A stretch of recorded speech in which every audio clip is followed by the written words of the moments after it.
My dreams have come true. The Ride with JMV on 93.5 and 107.5. The Fan. Thank you for joining us. The Pacers were the smothered chicken yesterday. Wow, what an awful, awful performance.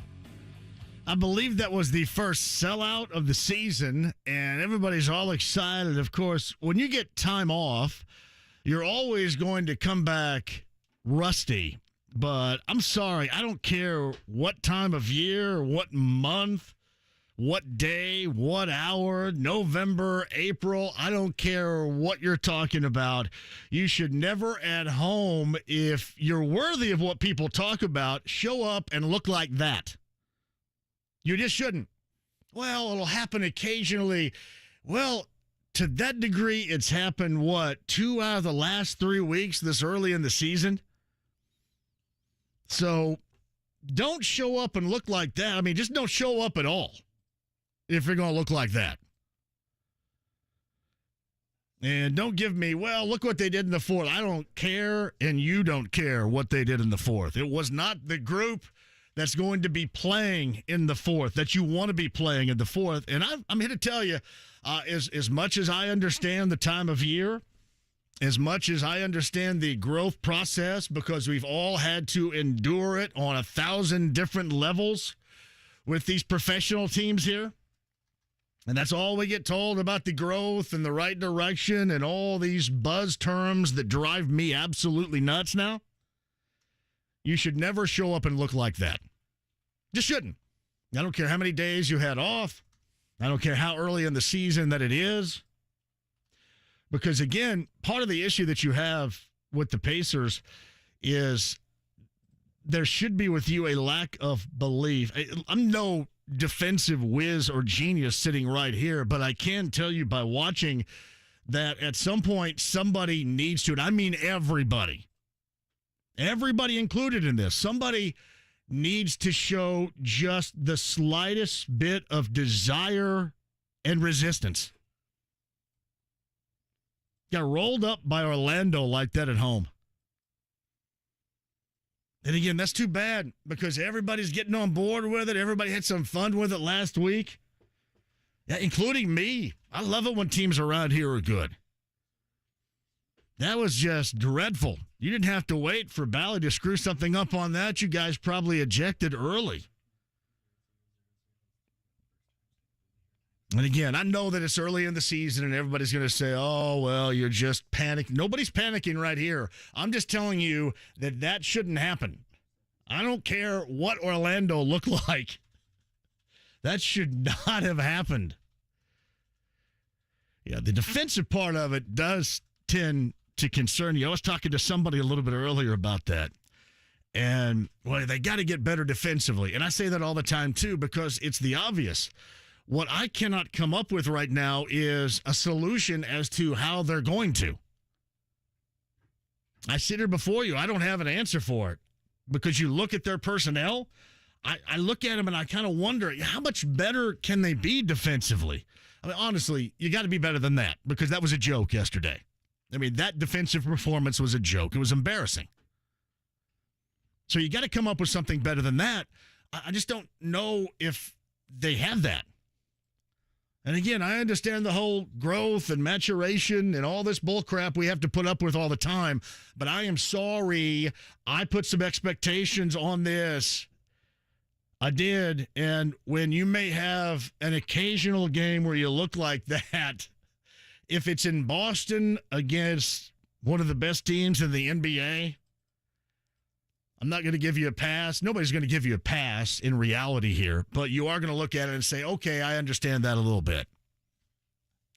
But yesterday against Orlando at home, after almost a week off, coming off a really sweet win over Philadelphia, getting everybody engaged for this in-season tournament, and to turn in that type of performance, and really it was on both ends, but it was embarrassing on the defensive end because anybody on Orlando's team did whatever they wanted to with anybody in a Pacers uniform, whatever they wanted to.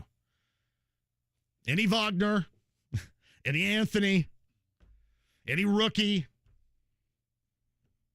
Paolo, anybody did whatever they wanted. And you know what?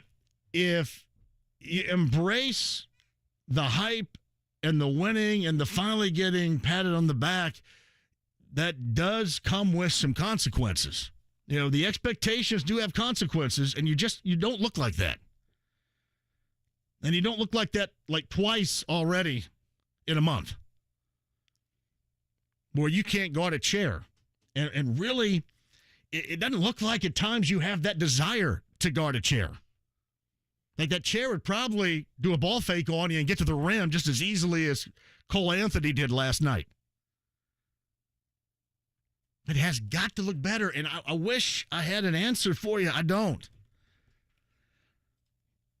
My thought to this point is you can improve a little bit, and then, offensively, you would expect that hope that would be there, and maybe that would be a big difference. But, yeah, I just don't know if they're going to be capable of raising their defensive prowess as much as maybe we had hoped. But yesterday was flat awful. Awful defensively. It was just a layup line. Ever see a layup line? The last time you were in a layup line. No answers. I thought Rick Carlisle was going to burn every last time out in like the first 10 minutes. Yeah, it was that bad. And again, no matter what time of year that we're talking about, this is fair game now. Yeah, this is not pat them on the back. Hey, they're trying. Yeah, this is nobody trying to tell me about these entertaining losses. None of that bull crap anymore. No. When you play like that, you get called out like that. When you play like you get in Philly almost a week ago, you get propped up in the fashion in which we propped them up for about 4 days. That wasn't your average just, man, darn, that was a close loss at home. And, hey, Orlando just stepped up big. Orlando did what they wanted to basically throughout the game. When it mattered. When it mattered, they did whatever they wanted to do. It looked like varsity versus JV. And I'm quite certain those guys don't want to look like that. We'll see. Coming up tomorrow in Atlanta, another one of those in-season tournament games. We'll see if they can bounce back and really put themselves in a nice position in that knockout round with a road win. So that'd be really good to see. And I don't want to hear any comparisons about, well, this is what this team did, and hey, look at the defending champions. They got me. Yeah, whatever. Whatever. If you sat and watched that yesterday, if you invested your time to go to the game, to be a part of that sellout, or invested your time to sit home and watch it or listen to it right here, you know exactly what I'm talking about. Now, we're past the time where this becomes a couple of times a month consistency here. And I wish I had an answer. Normally I come up with these thoughts and I go, hey, here's my solution. I don't have a solution right now. I mean, I guess I could go, you got to play harder. I don't know. I mean, good luck. I guess sometimes if you can't guard anybody, you just simply put can't guard anybody. Looked like a combination yesterday, though, right? Especially early. They didn't have much of a desire to guard anybody, and they sure as hell couldn't. But, yeah, that would pass last year. Like, oh, that's okay. What a nice team. This is going to be great one of these days. Nah. Going to hold this thing to a higher standard this year. And yesterday was embarrassing, to say the least. We can communicate about that if you like. Tony East is going to join me coming up in the 4 o'clock hour to see if a bounce back coming up tomorrow is in the making for this Pacer team. And shout out to everybody that went. Nice little sellout on a Sunday. You got no Colts, right? You got IU. And it's what's so bad about both these products. You got IU's product at 1 o'clock, and you got the Pacers at 5 o'clock, and no Colts. So nobody with either can whine about everybody caring about the Colts and the NFL more. Nobody whining. And everybody's going to sit there and watch this. And unfortunately for both,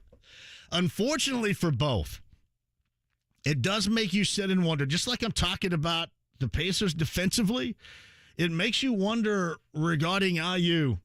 Well, if they could just shoot the ball better, one of these days they're going to shoot the ball better. They're going to shoot it from distance better. My clock is ticking on this. This has been talked about for how long now? So there's a comparison to be made with the Pacers, wondering where they can find any resistance defensively whatsoever. You wonder where IU is going to find any semblance of shooting. And I'm not even talking about consistently knocking it down from distance. Like, less than consistently. That is so necessary to win at that level. It is. I like Malik Renew a great deal. I thought Malik Renew against UConn yesterday had a really nice game. You understand now, certainly, what they had for so many years with Trace when, whatever you did, you could just kind of lean on him. That's why I always laugh when IU fans always make fun of him during that era. Like when people poke fun. Well, look, he never won anything. Well, I mean, he had to drag these dudes on his back most of the time offensively. But you just wonder where they're going to find any semblance of three-point shooting. I don't know if I have an answer for that either. I mean, all of a sudden, is it going to be Galloway? Like, I think Galloway plays hard. I think Galloway is good for that team. But what is so glaringly necessary, they just simply don't have. And they haven't had. And again, that's in a comparison with the Pacers, what they have to make them truly, and I mean truly a better team. And I think something that will give this season the kiss of a level of enjoyment of which you have not had around here in forever. I'm just not certain you're going to be able to find it with this group. And, of course, I'm talking about the defensive side. And there's no doubt you can go through that lineup and find guys that can score. Those guys can score. Now, yesterday, out of the gate, it was sluggish at best. But, again, I will tell you that is to be expected. You can't take that much time off. I think it was Quinn that said this yesterday. I mean, you can't have that much time off and not go out there and watch that play a role or have an effect. But the entirety in which that lasted, it was so reminiscent, especially through the first half, so reminiscent of what you witnessed in Boston less than a month ago. It was alarming. And again, you just kind of wrote that off as, well, Boston's really good. It was in Boston, and you have a growing team and all these usual suspects of excuses. But with due respect and a shout out to Gary Harris Sr., whose son always comes in here and shoots the lights out. Gary Harris of Orlando. With all due respect there, I didn't expect Orlando to come in and look like one of the greatest teams of all time and the beatdown they put on the Pacers. And again, so much of that, they got so much that was easy. And I mean easy.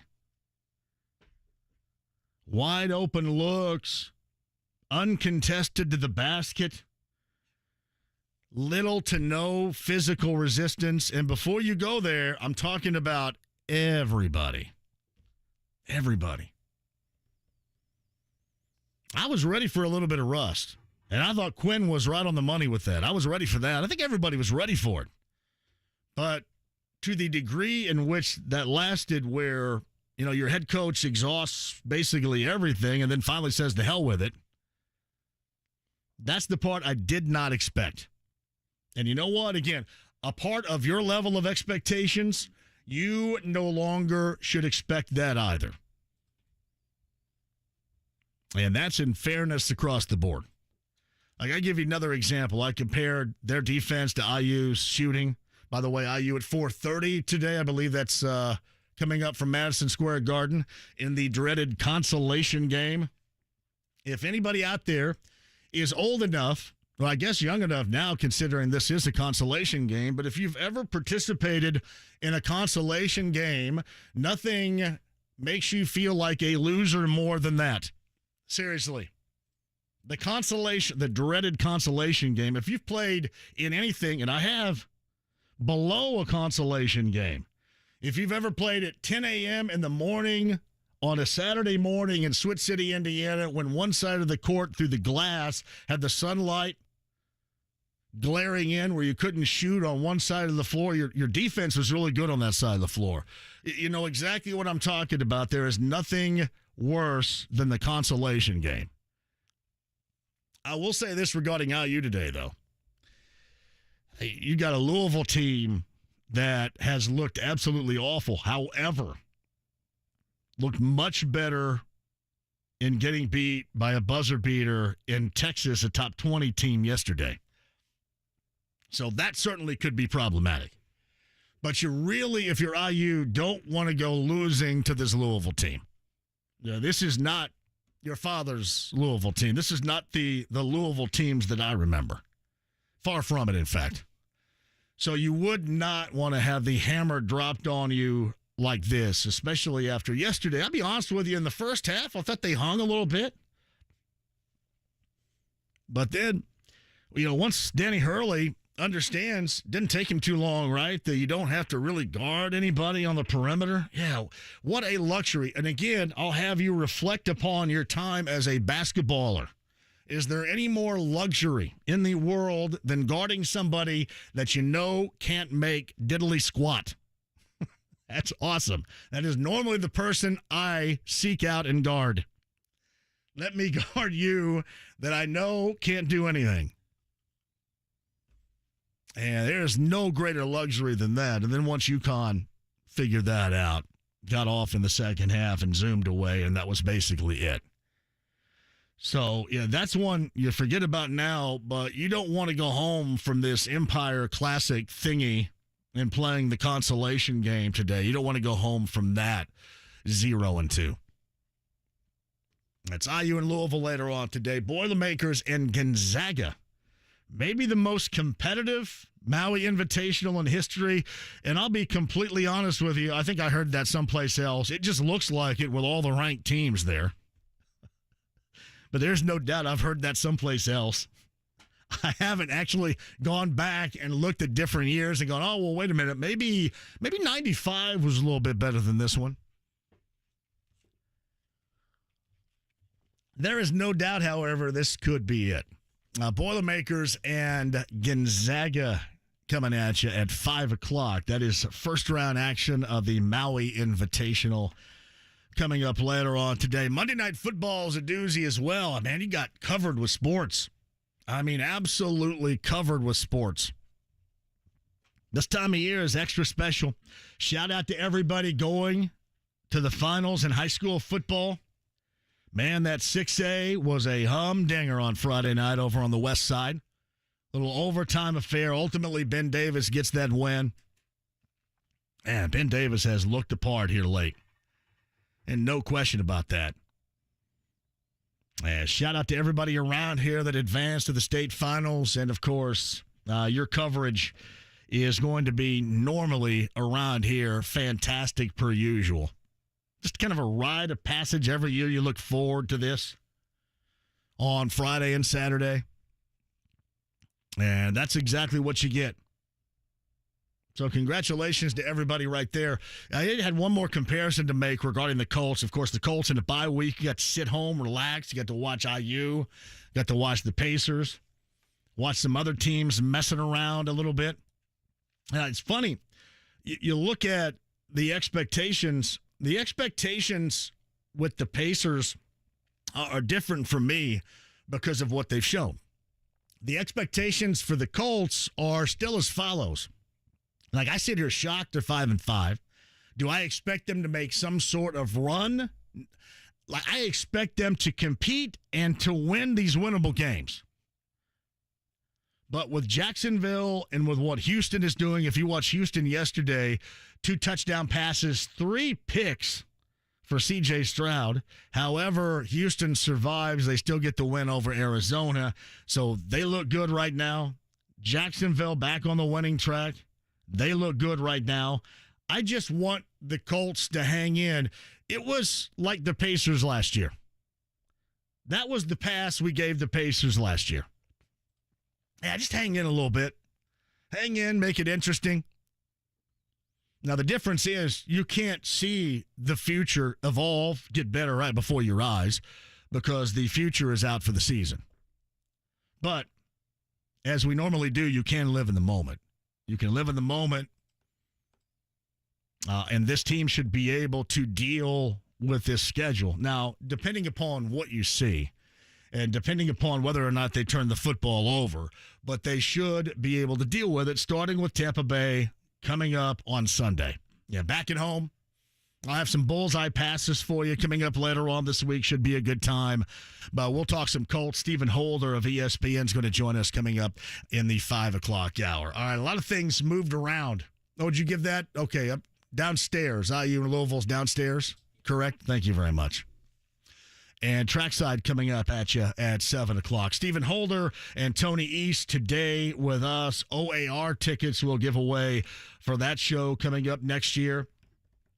And I did want to give a shout out. I went to Tipton on Friday, everybody. It was a musical, the musical of Elf. And I got to hang out. I got to hang out with Bill and Jalen, the J-Dog hanging out with me. I snacked during intermission on a Little Debbie brownie and a water. I was digging it. That was my first time in Tipton. First time ever in Tipton, Indiana.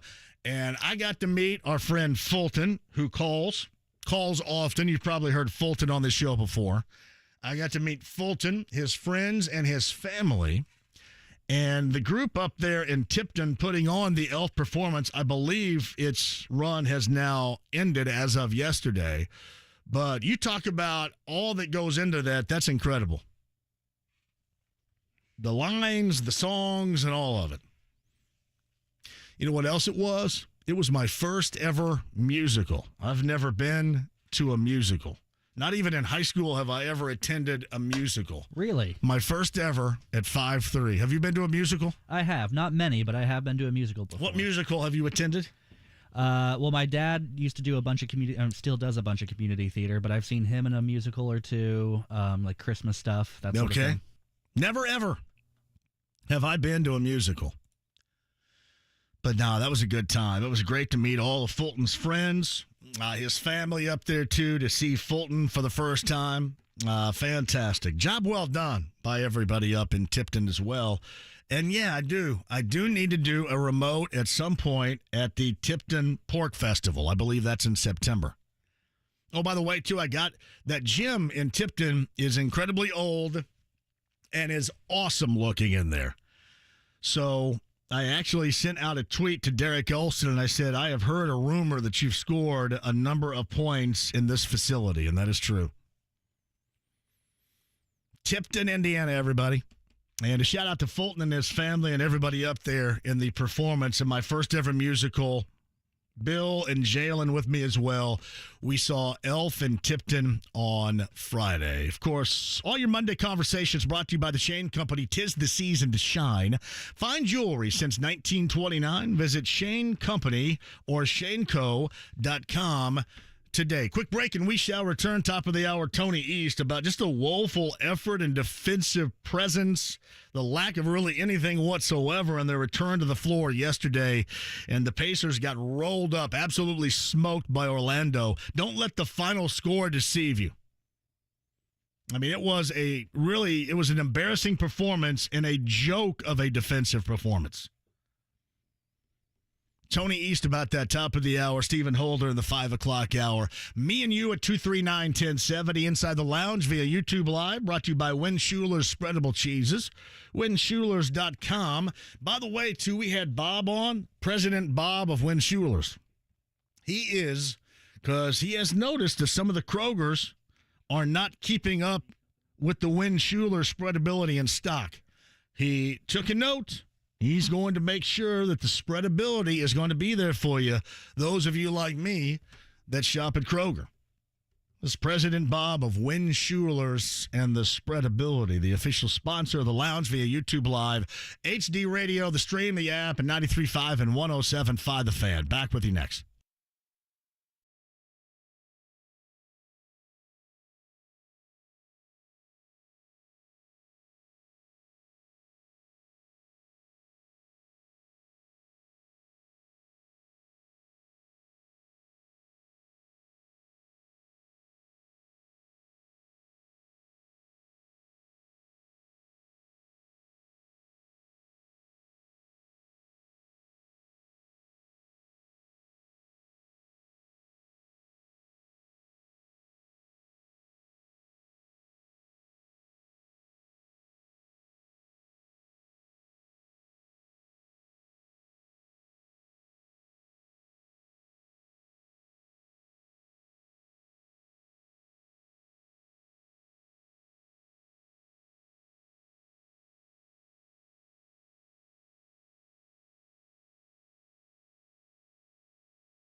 The Ride with JMV. Smokey, this is not Nam. This is bowling. There are rules. 93.5 and 107.5. The Fan. No, thank you for joining us. That's Jake over there, learning the rules, the systems, the protocol inside this studio. Learning from the best, James. I could say happy holidays this time of year, right? Happy holidays. Thanksgiving coming up on Thursday. Hey, by the way, too, our Bud Light Blue Friday is switched, as it always is. And a normal location, and this is what I'm saying, a normal location on a Wednesday before Thanksgiving for basically the past 10 years, I believe, has been at Brothers in Broad Ripple. And we'll be there again coming up on Wednesday. And, hell, I'll have tickets for you. Bud Light Blue Friday is Bud Light Blue Wednesday. With our friends from Zinc and Brothers, we're going to be in Broad Ripple coming up on Wednesday. So join us here. It is always something to where you guys know that you're going to have family and friends over, or you're going someplace and you need to get a little bit of celebration out of the way. And that's exactly what you do. And you join me, and I've always thanked you for that. It's coming up on Wednesday. Again, Bud Light Blue Friday on a Wednesday at Brothers in Broad Ripple. JMV and 1075thefan.com from Rob. The Celtics and the Magic game. Too good of a team to play like that. Last in defense in the paint in the NBA. I wish they would play Walker at the power forward. That couldn't hurt. They're so undersized and out-rebounded at that position. Keep playing at Neesmith. Why? Banchero muscled him easily. And while I understand it is overall defensively here, Rob, and you're 100% right, I would love to see just a smidge of resistance out front. And I know that the guys that they're trying to guard, we've all kind of coined the phrase best in the world for the gray shirts out there, the NBA, the officials, the best in the world. We make fun of that. But these guys out here are the best and most talented at playing basketball in the world. So I know it's easy for me to sit here and say, hey, can you get in front of this guy and guard him a little bit? But I'm telling you, the point of attack and out front, these guys that are able to so easily, I mean, really, they kind of just get the VIP treatment into the lane. That makes it tough on everybody. Because you get these guys that are so good, A, at getting there and getting past their guy, but B, making sound decisions once they get there. And you got no chance between a wide open three or, a drive, get a defensive reaction in the paint, and a dish for a layup or a dunk. So for me, that's where I would start. I just, again, don't know how much better it can actually get because we haven't seen too much of an example of it. And while I agree with you, regarding what takes place in the paint, I would just like to see them be, or give, in this case, a little bit more resistance out front. It is just everybody is like a welcome mat out to drive into the lane. I mean, at some point, you're going to have to. Yeah, I guess unless you're able to just outscore other teams. I mean, the problem is, it is much easier, I think, even with a talented offensive team, to have a bad night. Now, the Pacers had a bad night all the way around. Don't let the final, the fourth quarter, don't that disguise the fact that was just an embarrassing performance. It was. And it wasn't like the offense, with the group that's going to be out there playing that you have the high expectations for. Don't get lost in the fact that they played well. They didn't on either end. But yesterday, the defense was extra embarrassing. And if you watched it, you know exactly what I'm talking about. And it's just too bad that type of performance happened on a day when everybody could go ahead and focus their attention. Hey, oh, yeah, the Pacers. Yeah, November. Yeah, they won in Philly. I hear JMV talking good things about him. Let's sit around here and check it out. Let's grab a pair of tickets and go down and watch it for real. A great environment down there. A lot of fun to be had. You got an ice skating rink right out. All this stuff to do. Let's go down and watch it. Oh, crap. Game was over in about the first 6 minutes. So that was a bummer in timing as well. Yeah, simply put. And I would agree with you on this point, Robert. We're at a point to where, at least I do, I don't know how everybody else feels about it. But me, I'm at a point of expectations where I just sit and I do expect better than that and nothing like that. Yeah, maybe it happens once upon a time, maybe twice a year. But twice like this, just completely outclassed and embarrassed in the past month. And we do keep talking about the same things with that. That was highly unfortunate. Too bad. That's from George. Hey, JMV, I listened to the Hoosiers on the radio, but I picked up a pretty good day to drive to Michigan for a restock. Wait. You restocking on the spreadability or on the sticky icky? A little bit of the green. George, driving to Michigan for. Matt asked this, seriously, JMV, when was the last time IU had a legitimate knockdown shooter? Please do not count Miller Kopp in there.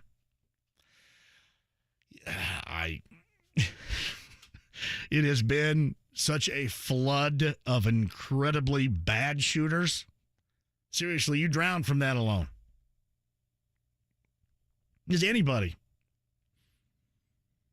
Your kingdom for somebody to guard a little bit for the Pacers, and your kingdom for anybody to even, like, if you're even approaching almost consistent, like on the fringe of consistency, IU fans will take it. There is nothing more depressing than a kick out, a wide open three, or I will say this, there is something more depressing. You get the kick out, wide open three miss, but even further in depression you go when it's the, you know what, these guys can't shoot a lick, so we're not going to guard them. That's the ultimate depressing. Yep, we're not even going to guard them. Not going to give these guys the time of day. Just go ahead and unload. Unload, and we're going to go to the glass. We're going to sweep that thing, one and done, go to the other end.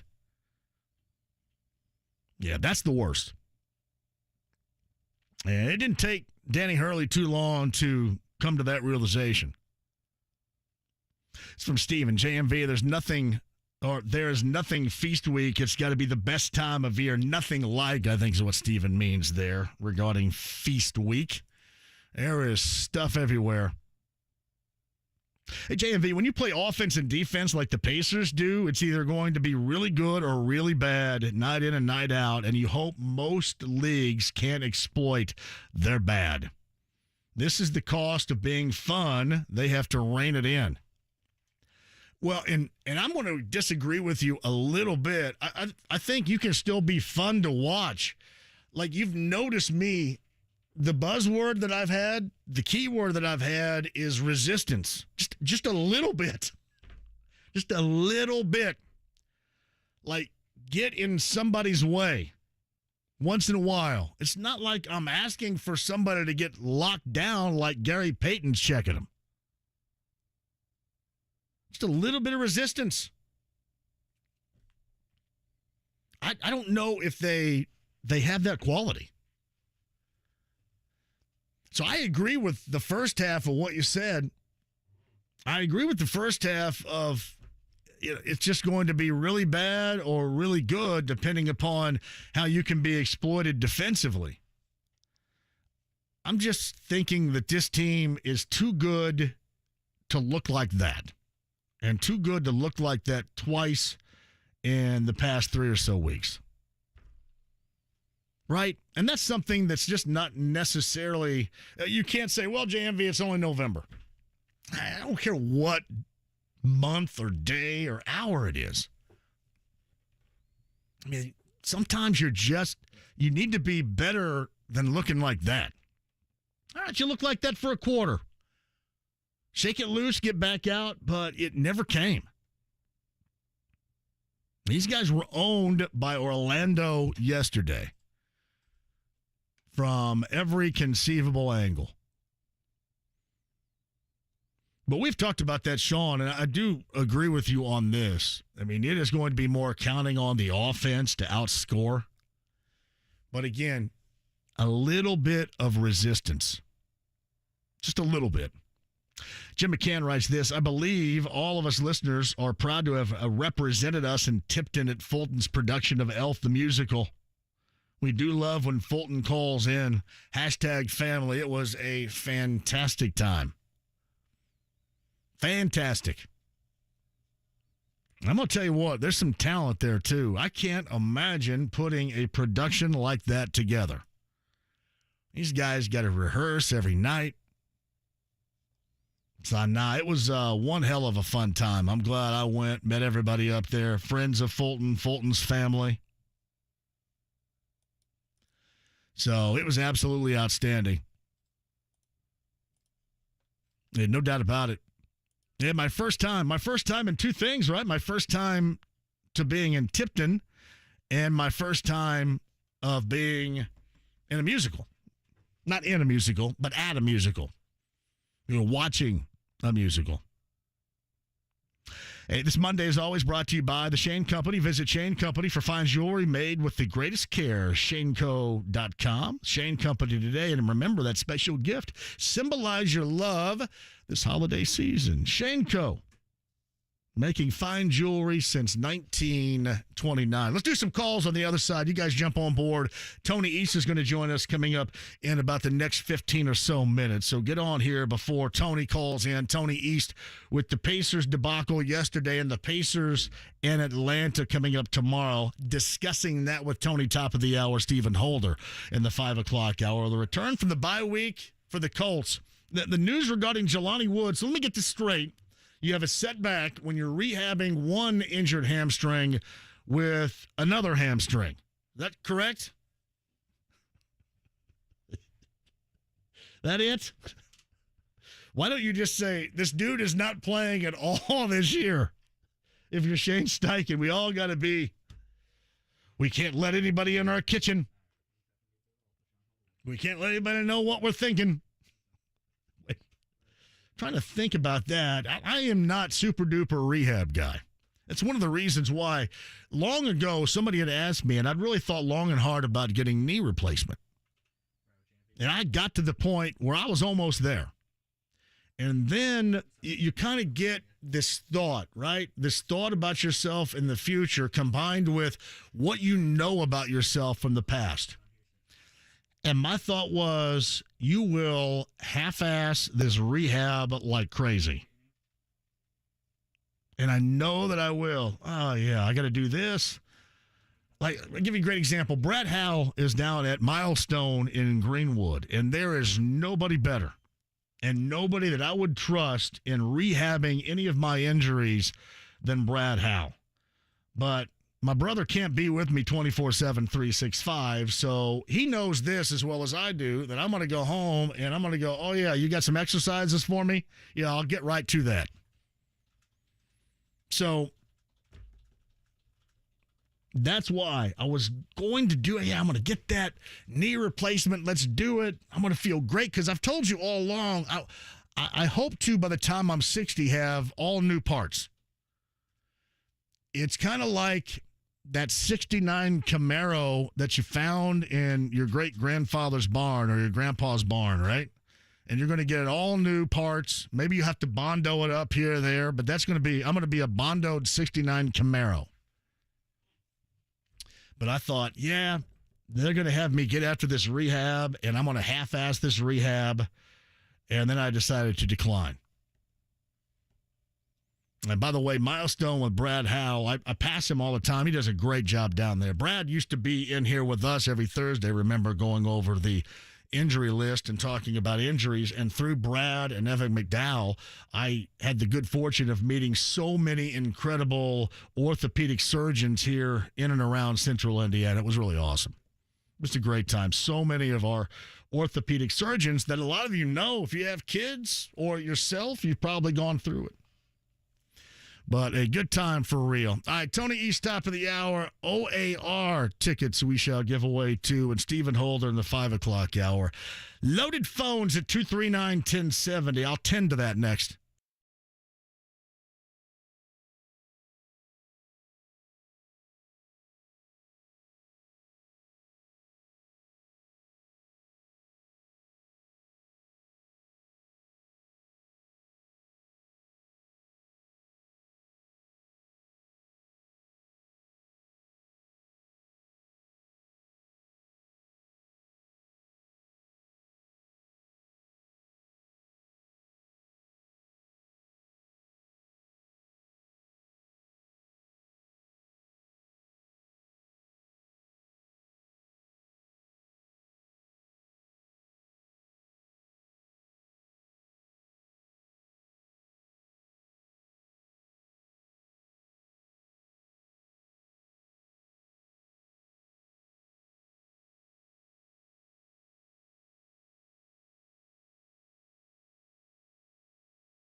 93.5 and 107.5. The Fan. All right, Christmas music hiatus is officially underway. I think B. Oh, hell, they're not even next door anymore. Down on 5. With the studios overlooking the alley out back. It was very poetic when I was looking out the back window on Saturday night toward the end of the final JMV takeover, the season finale, and I watched some guy take a squirt. I didn't really, I'm just making that up. But it's not like that hadn't happened. It's happened plenty of times. Let me go back there. I can't make it to the bathroom. Let me go ahead and do it in this alley.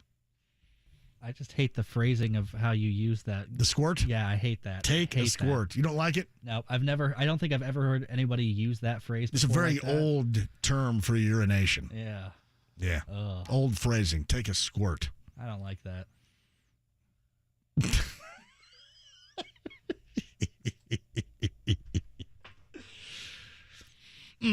See, some people bristle when I use the word moist on here. Do you too? I don't mind moist, but squirt, I think I mind. Squirt. Take. No, you don't mind squirt itself, but take, you don't like the phrase. Okay, that's fair. That's fair. Also, wasn't there a soda or something called Squirt? Yeah. Is there no squirt available any longer? It's another one of those refreshing lemon lime flavors. That's right, yeah. I don't know if it's still available, but I know I've heard of it. Trying to be like Sprite and 7-Up. Yeah. 239-1070 is the number. Brian, jump on here. Hey, how you doing? Great, Brian. I want to appreciate you going up to Tipton and doing that. You're a good person, JMV. Oh, I appreciate that, Brian. I had a great time up there. I really did. Once I found it. I'm your neighbor here in northern Morgan County. Well, not too far from me right now. I got to get out there. You've passed, right? I've got to mulch some leaves in the front yard here relatively soon. So. But, and then you start talking about knees. I'm 65. Yep. Both my knees are shot. And, I get shots every 90 days, but I'm afraid of the surgery, so I haven't done it. Yeah, well, you know what? I wasn't afraid of the surgery. I was not afraid of the surgery. I just knew I would half-ass the rehab, and that's more for other things. That's more about me. Yeah. So go ahead. Yeah, and also a lot of playing basketball on pavement. In my younger days. That'll grind you. There's no doubt.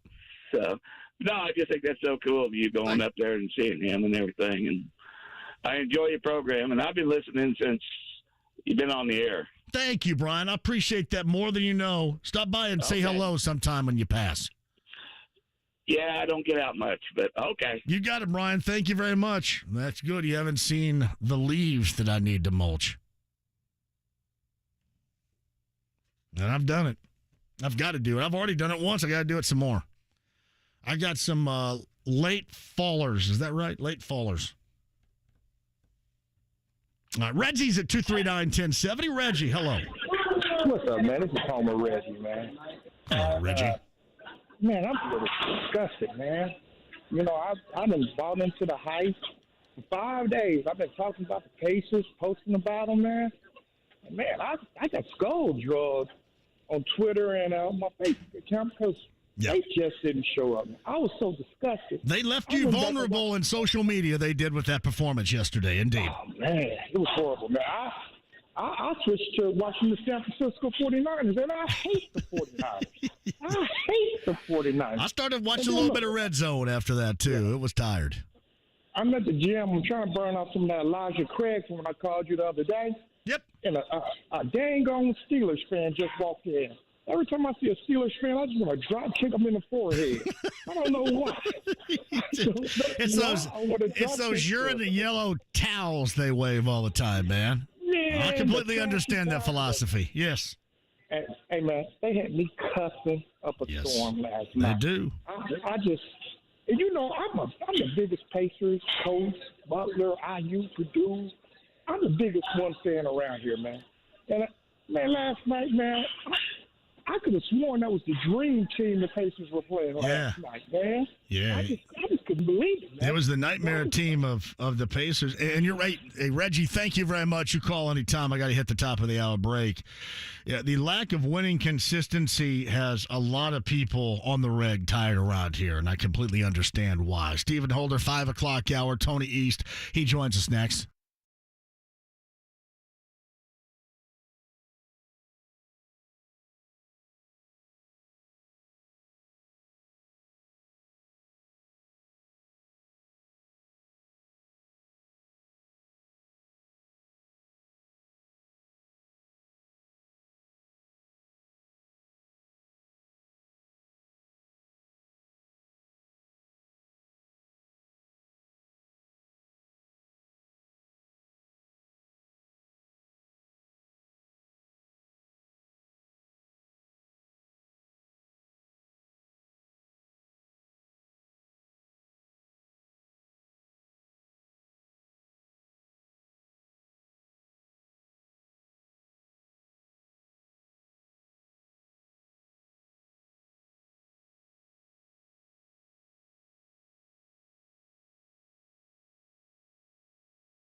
The Ride with JMV. Fat, drunk, and stupid is no way to go through life, son. 93.5 and 107.5. The Fan. All right, too late, Dean Wormer. Fat, drunk, and stupid. Man, I played at Southport Fieldhouse yesterday. That felt so good to be back. I love that floor. I'm trying to think. When you're old and decrepit and out of shape like me and you still love playing basketball all the time, you cherish, you embrace the places where the floor is incredibly soft and so are the rims. And even though I think the janitor broke the backboard of one, so they got two new ones and completely screwed me over a year ago. The rims are still good enough, but the floor is so soft on the knees, man, let me tell you. When they relegate us to play in the auxiliary gym, and that's basically like wood paneling on top of concrete, you can tell a serious difference. And see, the younger dudes that I play with, one is the baseball coach down there, Brendan Dudas Baseball, who actually gets us in on Sunday mornings. And now even the younger generation is starting to understand exactly what I'm talking about. There is a difference. But Southport, playing at Hinkle Fieldhouse, soft. Playing inside Gamebridge Fieldhouse, that floor is soft. Something about it when you get older, everybody. OAR tickets to give away coming up next summer at White River. Do that coming up, too. Stephen Holder in the 5 o'clock hour. Your calls stay on hold. Wednesday, Bud Light Blue Friday finds us once again, traditionally speaking, just like Thanksgiving in your home, the tradition of being at Brothers in Broad Ripple on the Wednesday before Thanksgiving for this show this Wednesday. Tell you a little bit more a little bit later on. On the Andy Moore Automotive Group hotline, you can find his work. Our friend Tony East, Locked On Pacers, at SI Pacers, at Forbes Sports, at WTHR. If it's about the Pacers, he writes about it. And granted, Tony, I know that it's early in the season, but I don't care what month, what day, what hour it is. A performance like yesterday that was so embarrassing, completely unacceptable. Do not care what time of year it falls. Absolutely. I mean, especially given the team that they have talked about wanting to be. They want to make the playoffs. They want to be playing after the regular season ends in some capacity.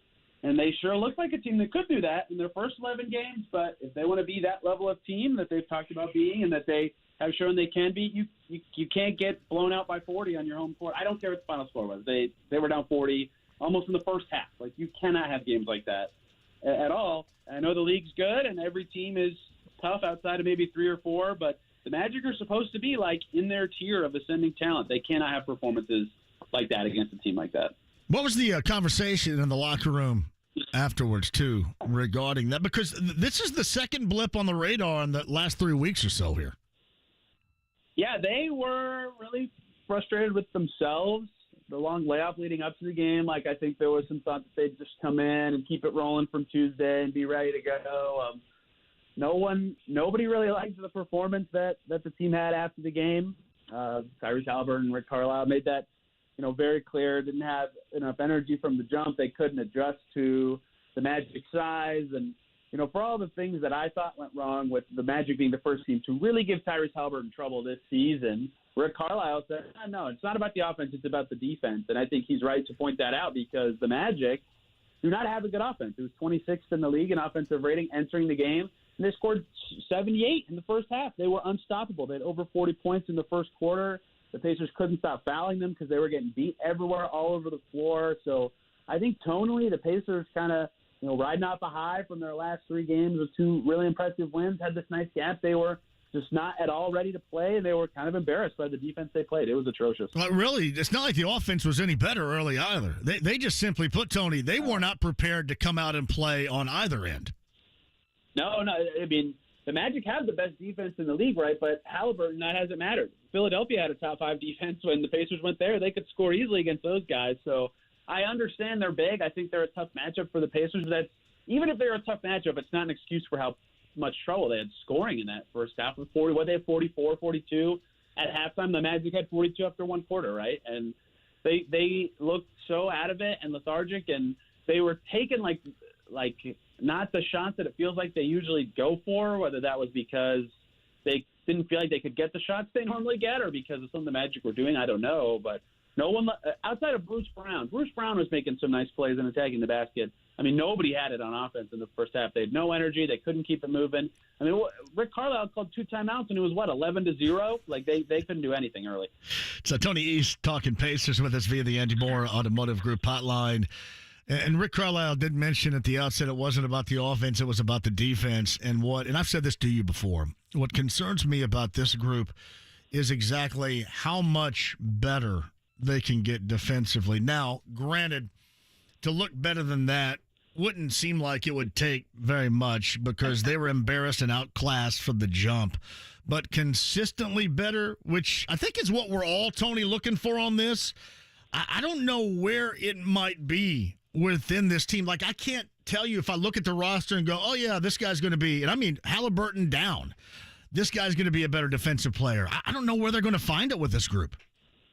Yeah, they have, like the problem is, to me, their best – Dustin Dopirak from the Stars has been all over this season. Like, their best defensive five guys is not a group that can score that well, and their best offensive five guys can't defend at all, right? So they have to mix and match to be a good, capable, competent team all the time, which is fine. A lot of teams have to decide on those trade-offs all the time. But that means, when they're playing, for example, the best offense that they can, they're going to have 1, 2, maybe 3 weak links on defense out there. And when they're playing the best defense they can, they're going to have trouble scoring. And really, last night you saw that fully exposed, like the Magic with their big size could just go, oh, we got a mismatch right here. This guy's not a good defender. Let's throw it in there. And they drop foul. Oh, they got another one over here. Like, it was easy for them to score. And so the Pacers can add more talent, but it's hard when you have to balance the lineups in that way. They kind of need, if they can't develop the guys on the defensive end to the extent that they have tried to so far, they really need to have some more two-way guys in the mix to avoid having to deal with that problem, because you really saw last night what kind of limitations it can have for a team.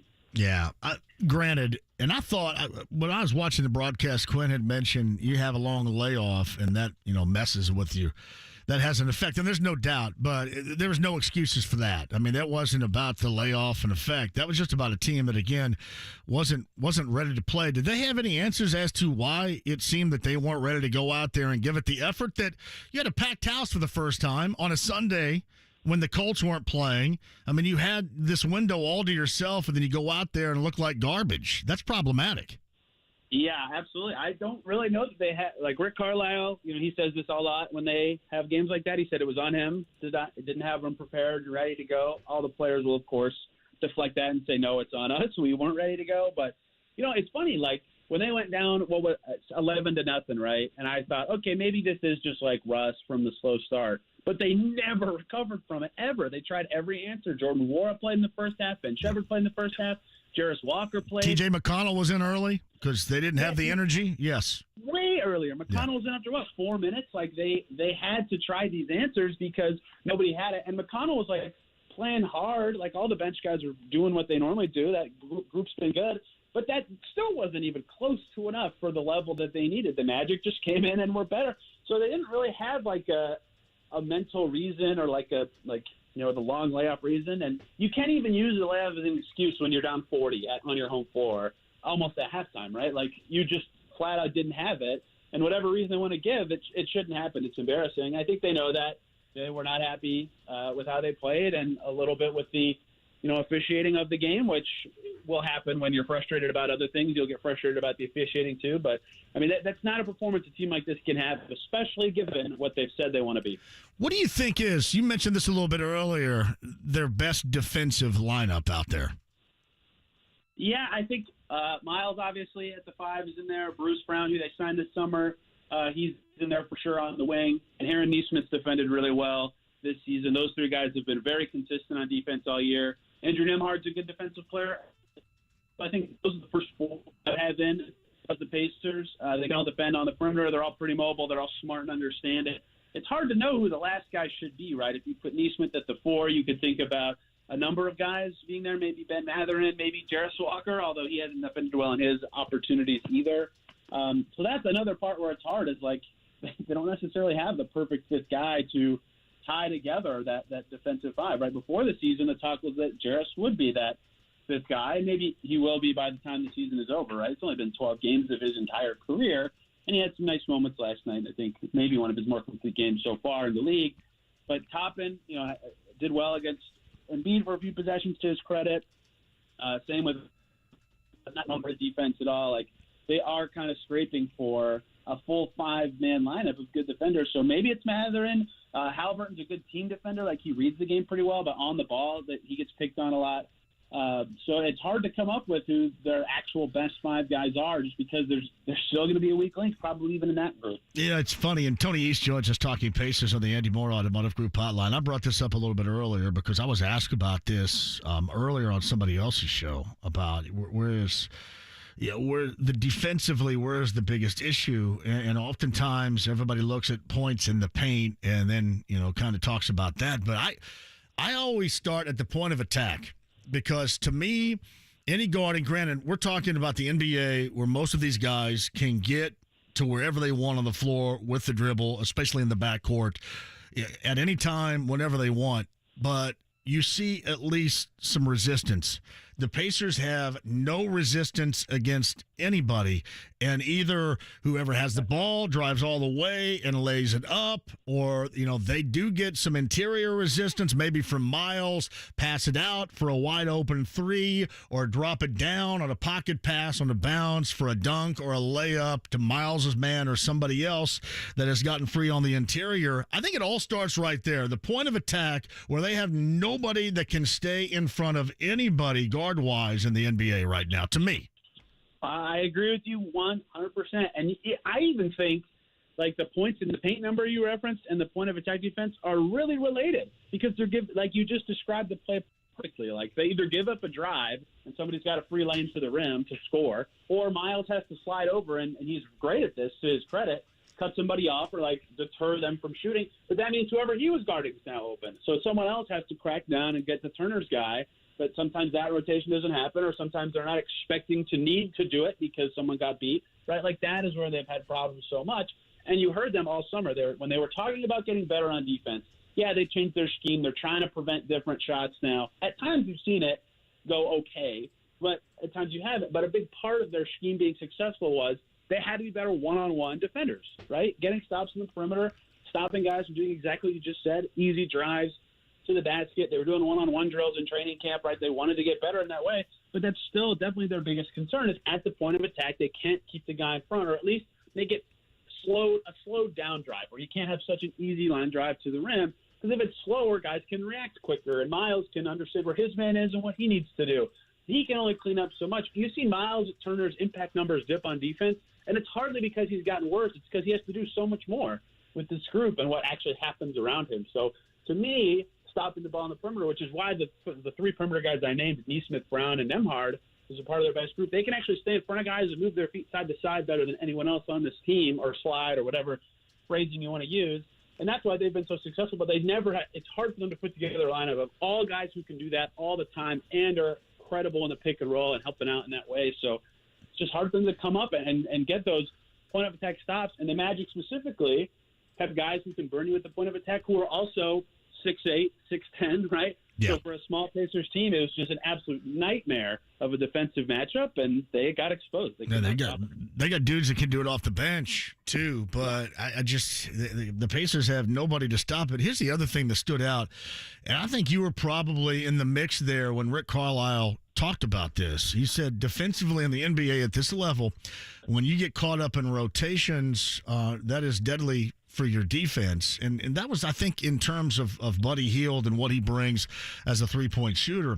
But we're seeing this more times than not with this Pacer team, because it only takes one drive and then one pass for these guys to rotationally get completely discombobulated. And it seems like more times than not give up a score. And that's directly related to what Rick talked about at the beginning of the season. Yeah, being in rotation means, like, by default, you are reacting, right? And you never want to be the reacting party. You want to be causing the other team to react. But if you're rotating, that means you're either coming over to help, or you have to be sliding over to stop something else the other team is doing. And that can be fine. Like, if your defense is on a like the Magic are the perfect example. They have the best defense in the NBA. Like, if you're on a string and you rotate well and all together and you're ready for your X out on the weak side, like, that can be fine, because then the other team has to react to your rotation. But the Pacers get in rotation a lot, and then sometimes it's hard to recover from that, or sometimes you're already exposing a bad shot, or you end up with a mismatch with someone too small on somebody else. So it's just hard. It's hard to do. Like, if you're rotating all the time, it means you're reacting a lot, which is already not ideal. And when you're giving up what they give up and what we already talked about, the point of attack stuff and the lack of team defense, then there's just a lot of a lot of concerns. So, yeah, they're in rotation a lot. Buddy Hield is good at causing rotation on both ends in a good and bad way, for example. So, yeah, they've got to clean up a lot on that end of the floor. And they know it, too. Like, they talk about it all the time. I know they know it. There's a point where it doesn't matter what you say. You got to actually do it, and they haven't done it outside of, a few games, a few quarters yet. Tony East joins us. He covers the Pacers. He's on the Eddie Moore Automotive Group hotline. I have said this many times. I value Buddy Hield a great deal. However, if Buddy Hield is broke, then it's tough for him to be out there because he doesn't do a lot of other things, especially add anything defensively. We have seen Buddy broke shooting the basketball here recently. Are we talking about slumping a little bit, or is there something more to that as far as coming off the bench, something he's not quite acclimating to, or reading into it too much at this point? I said this I've mentioned it twice now, but Dustin Dopirak, I said this during his 2 for 12 game when they were playing Utah at home. I said, Buddy can miss 50 in a row, and I still trust him to keep shooting, right? Like, he's proven that he is a good shooter. I think it's a slump. First 7 games of the season, he was at 46% from deep in those games. That's great. That's something they want. That is him coming off the bench. I think that's fine. In the 6 games since then, he's at 23.7% from 3. Like, that is just brutal. That's been a big part of their bench, looking a little bit shakier. But the thing is, the volume, like the average shots he's taking per game in those 2 stretches, is exactly the same. And I very rarely think Buddy Hield takes a 3 that's bad or forced, right? So he's usually either open or he can just get it off so fast that it's a threatening shot that forces the defense to adjust. So, of course, he'll even admit it. He's not playing well. He's not making shots. That's a big problem when so much of what makes him a great player is that he makes them. But I think he's earned through his career and what he did last year where he was pretty close to leading the league in threes, that you give him the grace to keep shooting and keep playing. But you're right that for a player like that who you give up a lot defensively when you have him out there, if he's not making them, that's a big problem, especially for this bench group that really needs him to score. It's Tony East who joins us. The ramifications of tomorrow night for the Pacers in Atlanta at 7:30. Big. First, JMV, are you an in-season tournament fan? I was going to give it some time. Here's what I'm a fan of. I'm a fan of some team around here like consistently winning, so I don't have to rip on their ass all the time, right? And I don't have to talk negative. And the Pacers were doing that until yesterday when they really dropped the ball on it for me. Yes. So anything that they can be a value in terms of winning, I'm for. So, yes, I think so far I'm for the NBA's in-season tournament. But it remains to be seen. Go ahead. Yeah, we'll see when the actual knockout bracket starts, what it looks like, and how serious teams will take it. But yeah, that's what's a big. 2 things at stake tomorrow. One, for the Pacers, outside of their record in the in-season tournament, is like pride and embarrassment after a game like that. Like, you want to see how they respond, right? Serious practice today. They had to talk about it. They had to work through it. You don't have a lot of time to sit on a game like that and dive into the film. You've got to look ahead at Atlanta to do your thing. I think it's probably good for them in general, but at the same time, it can't have been fun. So how they respond will be telling, and they're going against an Atlanta team that had 3 days off, right? So they're going to have to be at their absolute best, and I think we'll learn a lot about the Pacers because when they got blown out in Boston, Halliburton didn't play. A lot of stuff went wrong. They kind of shrugged that one off. Boston made the most they made in 30 years or something. Right. Last night, the Magic just kicked their butt. There wasn't any historical anomalies going on in the game. So we'll learn a lot about their response to getting embarrassed. And then in-season tournament-wise, it's a big one. If they win the game, it's simple. They win the group, right? They're off to the knockout stage, guaranteed. Doesn't matter what happens on Friday when they hit the Pistons, which is cool. I think that it being that simple is good for fans because there are some complicated parts of the in-season tournament. But winning you're in is as easy as it gets. It's not the case on Friday that if they win, they're in. Just the head-to-head of this game is kind of important to the whole structure. But Rick Carlisle even said it, right? He talked to the team about it. They know what's at stake tomorrow. So a big game for them mentally, a big game for them actually in the in-season tournament, the NBA Cup, whatever you want to call it. And they get a fancy blue court in Atlanta. We'll see what it leads to from the Pacers on the floor. Well, I will say this. Watching that Philly game last Tuesday night was like watching a game in hell. I don't. The red courts are the worst ones to me. I think it's you can lose the ball sometimes on those. Yeah, it was singeing my retinas too. That was problematic.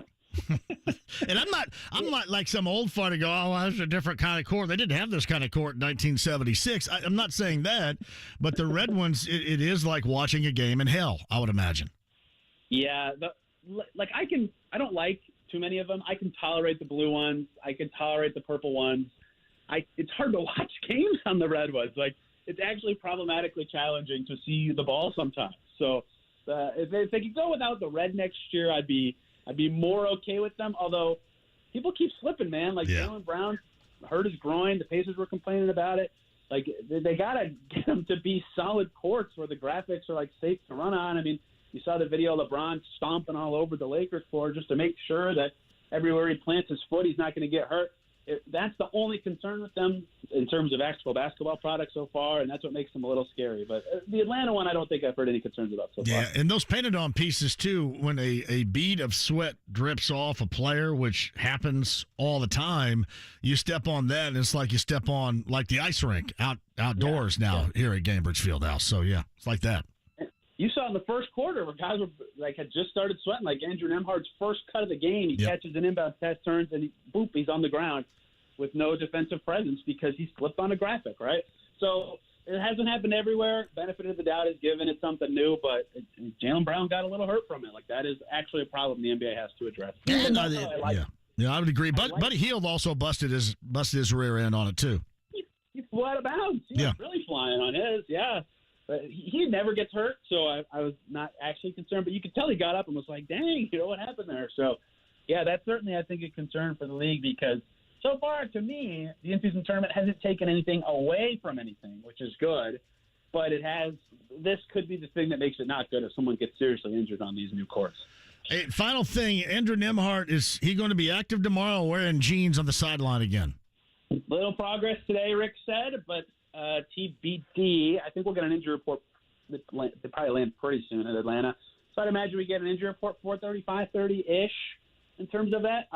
They're playing Trae Young, JMV, so they could definitely use him for a game like that. And the guard defense, I mean, Jalen Suggs ripped him apart, right? He had 18 points and had no resistance. We just talked about point-of-attack defense. So TBD is the answer. Lower back soreness can suck. Bradley Beal's played in 2 games all season for the Suns because of it. I'm giving you way too much detail for this answer, but the answer is TBD. We'll see. Yeah, I don't think it kind of looked like the Pacers were trying to guard wearing jeans yesterday against Orlando. So, what jeans? Yeah. It's bad. Hey, Tony, I always appreciate it, man. Enjoy the game tomorrow night, the rest of the in-season tournament. Hopefully you got some good stuff to write other than what took place yesterday. We'll do it again soon. Happy Thanksgiving to you, buddy. Yeah, you too. Thank you so much. It's Tony East on the Andy Moore Automotive Group hotline. Now, there's only one person in the history of the world that could ever play in jeans, and that is Larry Joe Bird. Nobody else can. See, I'm glad that he said that, too, because I get all this, oh, you're overreacting. It's November. You don't overreact. That was a joke yesterday. It was a joke. And it really stinks because you had a lot of people at home, no Colts bye week, and you're going to tune in, or you went down and you sold the joint out for the first time this year, and that was the crappy product that was presented. And again, I don't care what time of year it is. That has an effect. And it was too bad. A little bounce back, I think, would be necessary. Then I'll get, see, told you, oh, yeah, panic guy. You got to get everybody panicked. You got to stir it up. Get rating. Let me tell you this. A ratings winner is not talking about the Pacers giving up 78 points in the first half of a game against Orlando on a Sunday afternoon. I don't get to flex on a ratings win with that. Just so you know. Quick break. We'll come back. If you're on hold, I'll get to you. Stephen Holder, top of the hour. Colts back from a bye week.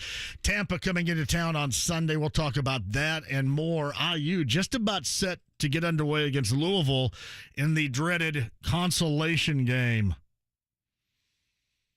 If you've ever played If you've ever participated in a consolation game, you know how awful they are. There is no consolation in playing in a consolation game. Ugh. It's not always about winning, JMV. Let me tell you this. It is always about not participating in a consolation game. IU's in it, Madison Square Garden, the first of two there this afternoon, this evening. The championship game is Texas and UConn. IU Louisville this afternoon, about 5 minutes from getting underway. We'll keep you updated. Purdue, Gonzaga, top of the hour. Game number 1 of the Maui Invitational from Honolulu. Boilermakers and Gonzaga coming up at 5 o'clock. We'll keep you updated on that as well. 93.5, 107.5 The Fan.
Buttery smooth voice. Oh, yeah. 93.5 and 107.5. The Fan. Trackside's tonight at 7. IU Louisville just underway. Now, the consolation game of the Empire Classic that has UConn playing Texas for the championship at Madison Square Garden later on tonight. And down the stretch, the final 2 minutes of the Maui Invitational quarterfinal, where 7th-ranked Tennessee now has an 11-point advantage. Like Syracuse was making a bit of a run. Looking like they're going to fall short now, down 11 with the final 1:30 to go in the second half of play. Purdue, top of the hour, versus 11th-ranked Gonzaga in another quarterfinal. And really an outstanding night of basketball. Monday Night Football, got the matchup with the Eagles and the Chiefs. This is a good night of sports across the board. OAR tickets for you, if I'm reminded to do so, coming up before the break and coming up after 5 o'clock. And our thanks to Tony East for joining us on, once again, the Andy Moore Automotive Group hotline. A little bit earlier, podcast if you missed any of it, and just the complete embarrassment of yesterday for the Pacers and that home loss, a sellout to the Orlando Magic, trying to get back up off the mat against Atlanta in that play-in game formatted matchup tomorrow down in Atlanta, and a win, and you get to the knockout stage, which is good. I just saw this a little bit earlier, and I'll mention this to Stephen Holder, who's going to join us coming up at the top of the hour. Colts owner Jim Irsay, and this is from HBO's Real Sports. Evidently, a new episode of Real Sports streams tomorrow on Stream on Max. I guess I could also see it on HBO, right? And the next episode of Real Sports, Andrea Kremer of Real Sports has an in-depth interview with Jim Irsay detailing a painful journey after years of addiction that, again, in this tweet suggests nearly destroyed him. And should be interesting. We'll talk to Stephen about that coming up at the top of the hour, too. Andrea Kremer and Real Sports in depth. Yes, that is also on HBO. If you have HBO, it premieres tomorrow night at 10 o'clock. And then obviously you can stream it at Stream on Max. For this story on Real Sports with Jim Irsay, and a little bit more on that with Stephen Holder coming up at the top of the hour. Yeah, you guys are telling me I did not know that Squirt was a grapefruit-based soft drink. I knew it was a soft drink. I didn't know it was grapefruit. I go, hey, let me have a grapefruit-tasting drink. But Eric and then Chad Bach mentioned that too. Chad of Madison County. Actually, Chad and Stacy from Madison County. Always picks it up when the boy band is over. It's the favorite of the vocalist. Well done. From Derek. Hey, JMV, this is Derek. I went out the other day and bought a Zero candy bar. It wasn't very good, and I will never buy one again, but it was fun to try. I was always digging it. I went through a phase of white chocolate loving, and now it's so prominent, so convenient to get, not so much anymore. Basically, it's in anything now. Again, I'll talk about it in terms of back in the day when those of you understand this, the older generation talks with you, we didn't have the variety of different kinds, every different kind, for example, of a Reese's Cup or a Hershey bar. So you had to go out and buy a different candy bar altogether that had a little white chocolate and nutty nougat greatness, which was a Zero. Just different era altogether. But, Derek, I'm glad that you tried it, and I'm glad that you liked it. Big Glenn, and, man, when Big Glenn gets ornery, we know that something went haywire yesterday with the Pacers. I was so mad about the Pacers game in the fan zone. I yelled, put the Mad Ants in. The effort was blank. That's Big Glenn, everybody. Whoa. The effort was blank. And he's right about that. It was. JMV, I think Halliburton having more turnovers than assists is a historic anomaly last night. On to the next one. And again, I don't care what month, what hour, what day. Doesn't matter to me. Never, ever, ever look like that. I feel certain, I feel confident in pointing the finger and saying never look like that, because that was a joke. You've had 2 jokes in the last month now. One was excused because it was Boston and Boston, no Halliburton. It was excused. Much more difficult to excuse yesterday's joke.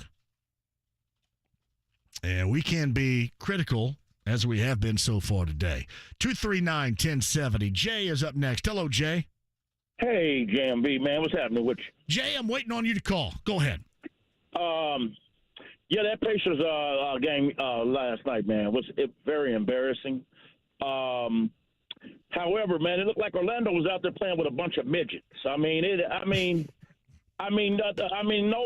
Pacers' length, man, is sorry, man. Even with them adding Toppins to the mix, man, Orlando just looks so much bigger. Yeah. And I think if they can try to incorporate, and I seen it last year when they took and put Isaiah and Stephen Smith in with that second unit, man, it provided a lot of protecting the paint and stuff like that. And I think that's what they need to do, man.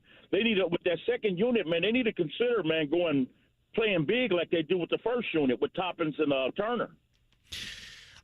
It didn't look to me. I saw Rick trying nearly everything yesterday, and it only seemed like that it got worse until Orlando just simply put their guys on the bench and played the end of the bench. And that's what was so disturbing. Nothing that Carlisle did had any effect whatsoever. And I will also say this, Jay, it didn't matter. It was both ends.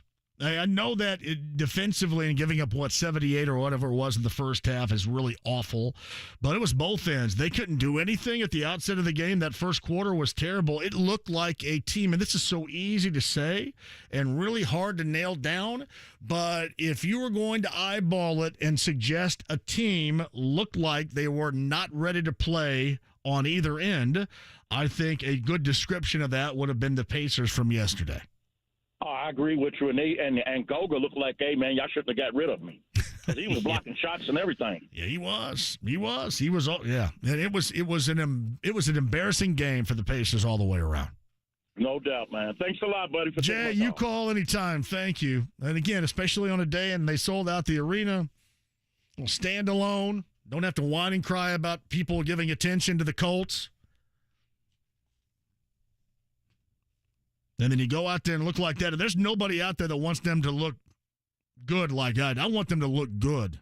I love basketball, and I want to talk them up, and I love watching their games. I didn't love that.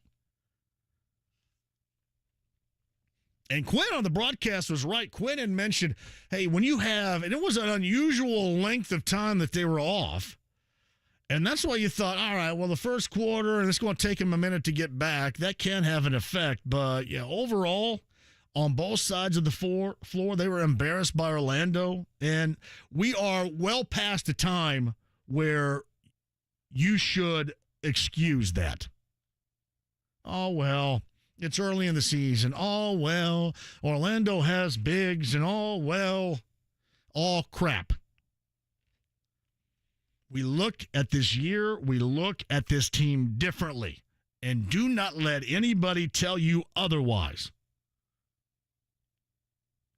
That's what they expect. That's what you should expect. Bill's up next. Hello, Bill. How are you?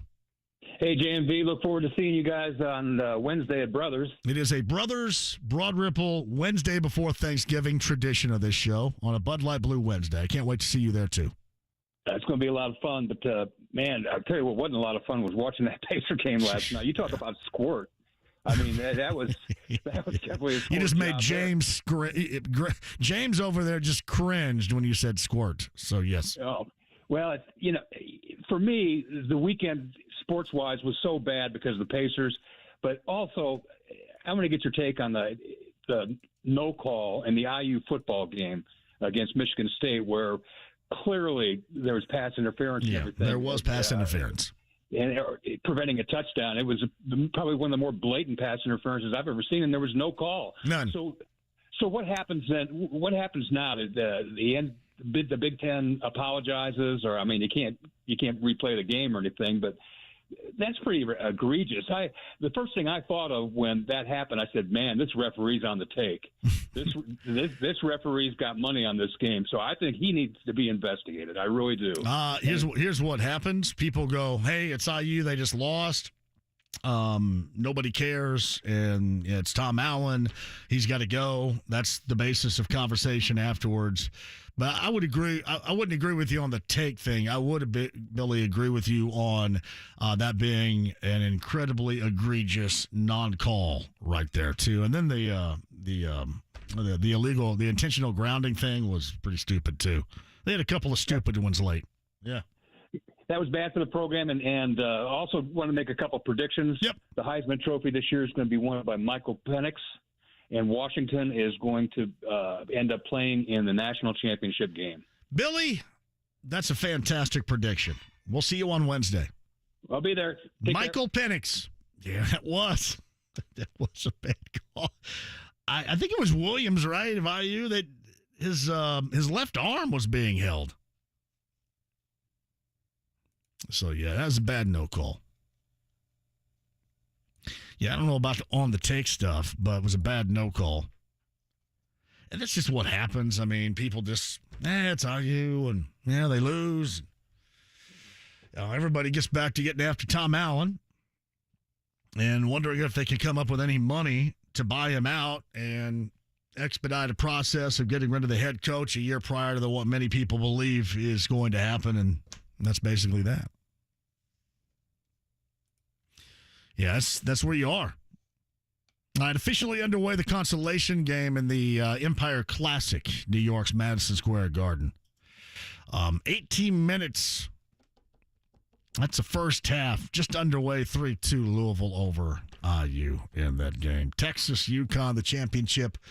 Maui Invitational going on already with Tennessee moving forward in that game. Of course, Purdue, Gonzaga coming up in the quarterfinal, top of the hour. OAR, want to do that right now? All right, OAR is coming to, I'm going to make sure I get this right as well. OAR is coming to the Everwise Amphitheater at White River State Park. All right, you know that as formerly the TCU Amphitheater. Everwise Amphitheater, White River State Park, OAR, and I don't have a great deal of background on this. The special guest is Ripe. Ripe. You want to play something from Ripe on the way back into? Ripe.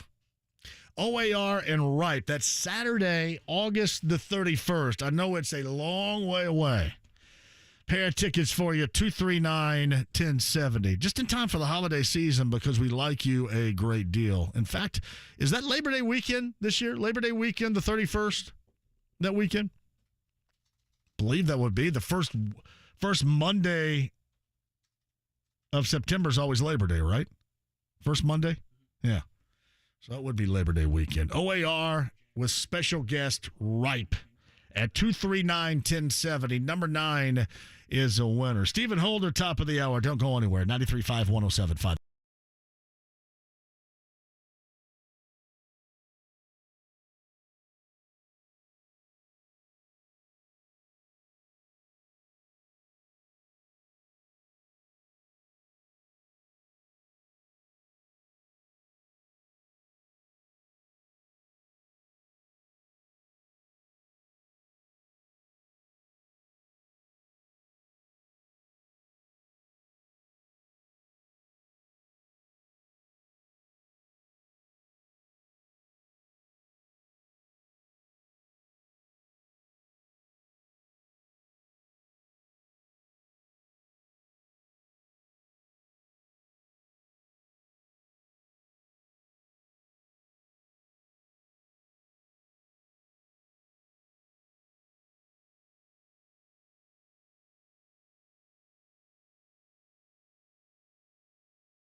RX.com today. The Ride with JMV. We have the holy hand grenade. Yes, of course. The holy hand grenade of Antioch. Right. 1, 2, 5. Lisa, 3. 93.5 and 107.5. The Fan. All right, everybody, this is Ripe. Ripe is with OAR. August the 31st, Everwise Music Center, White River State Park.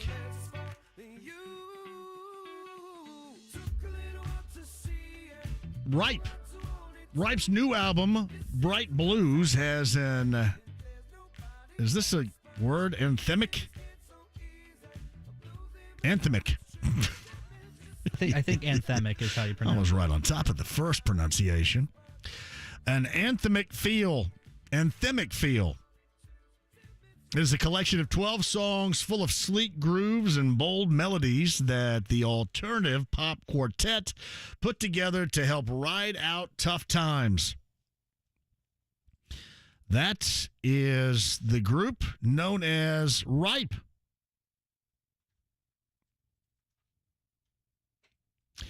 Live from MGM Music Hall at Fenway, Ripe.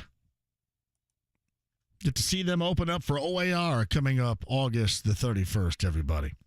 I did not know, so I had to check that out on my own. Stephen Holder coming up at the top of the hour.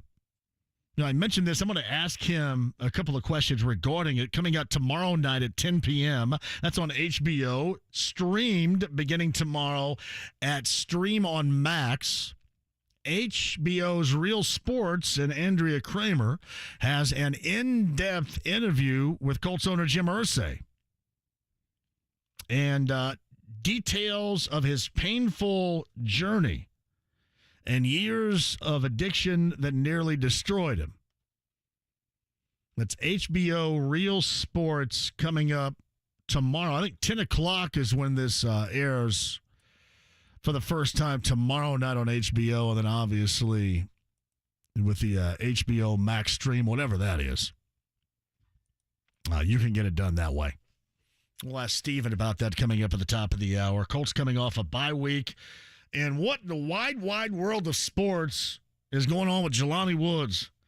Let me go ahead and rehab this hamstring and then pop another hamstring. Hamstrings popping on the Colts tight end like guitar strings. Talk to Stephen Holder about that coming up at the top of the hour, too. IU Louisville again underway with the Cardinals up 13-12, 12-minute mark of the first half of play. Consolation game of the Empire Classic at Madison Square Garden. Purdue and Gonzaga about 4 minutes or so away from starting a quarterfinal round matchup in the Maui Invitational. Purdue and Gonzaga.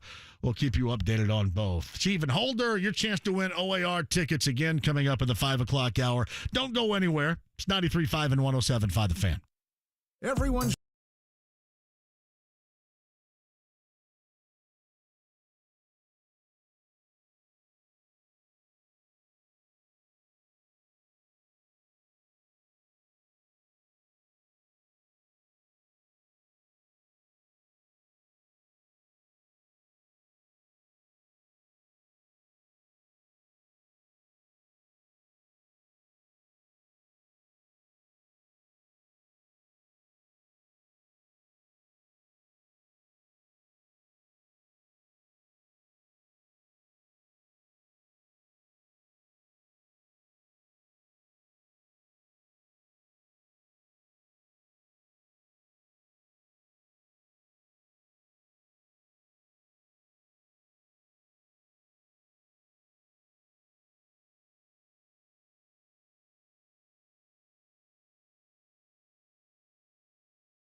107.5 The Fan.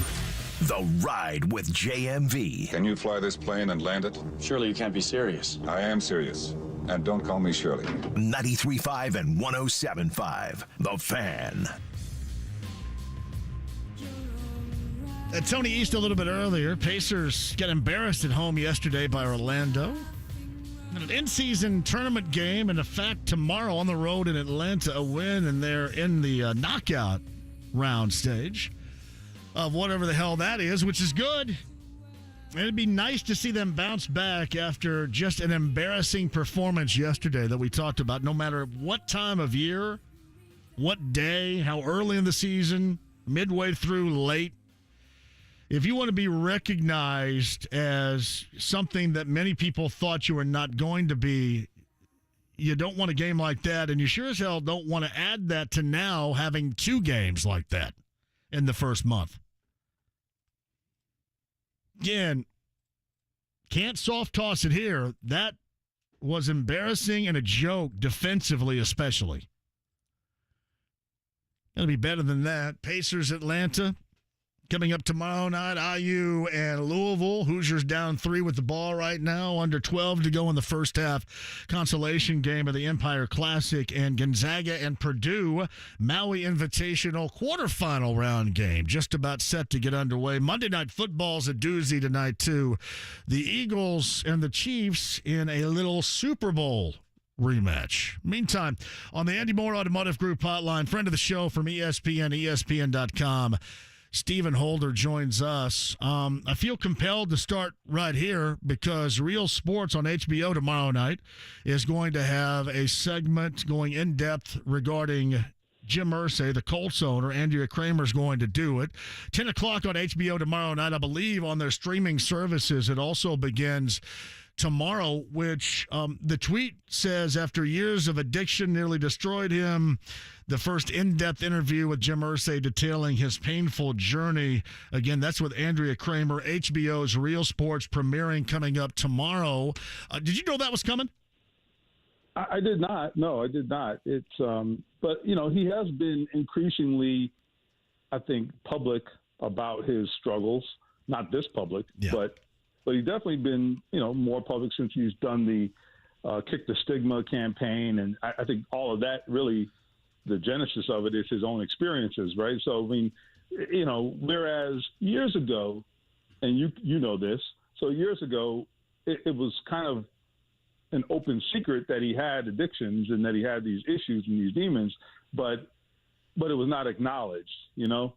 And I think that's what's changed in recent years, which is really coinciding with Irsay kind of getting past those demons.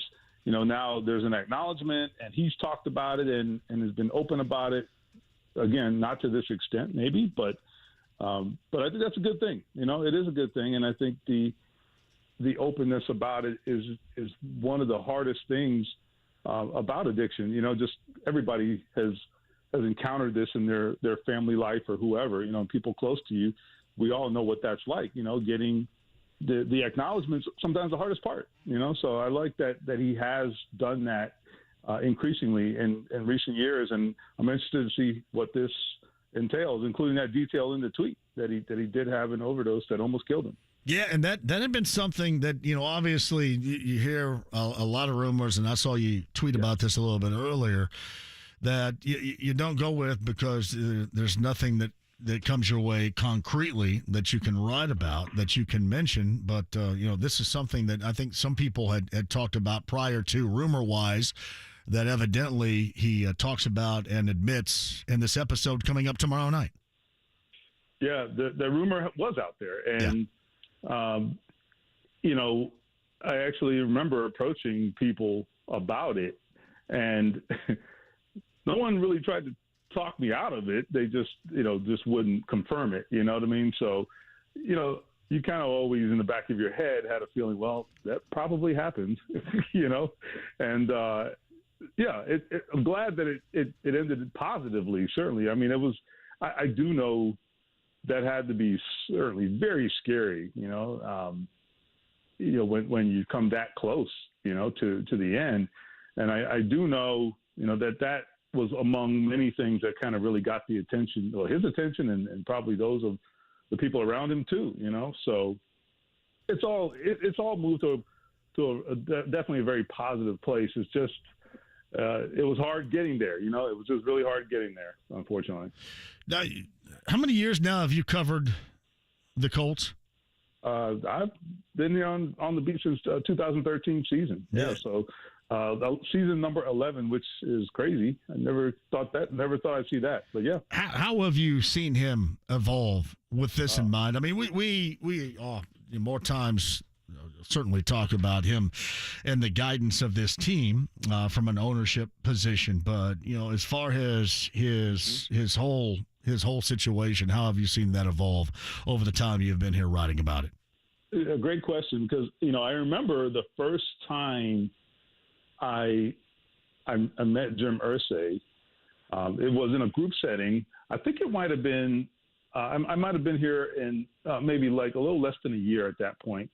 And I think it might have been the first game that Peyton came back with the Broncos, if you remember, and they opened the roof that night and all that.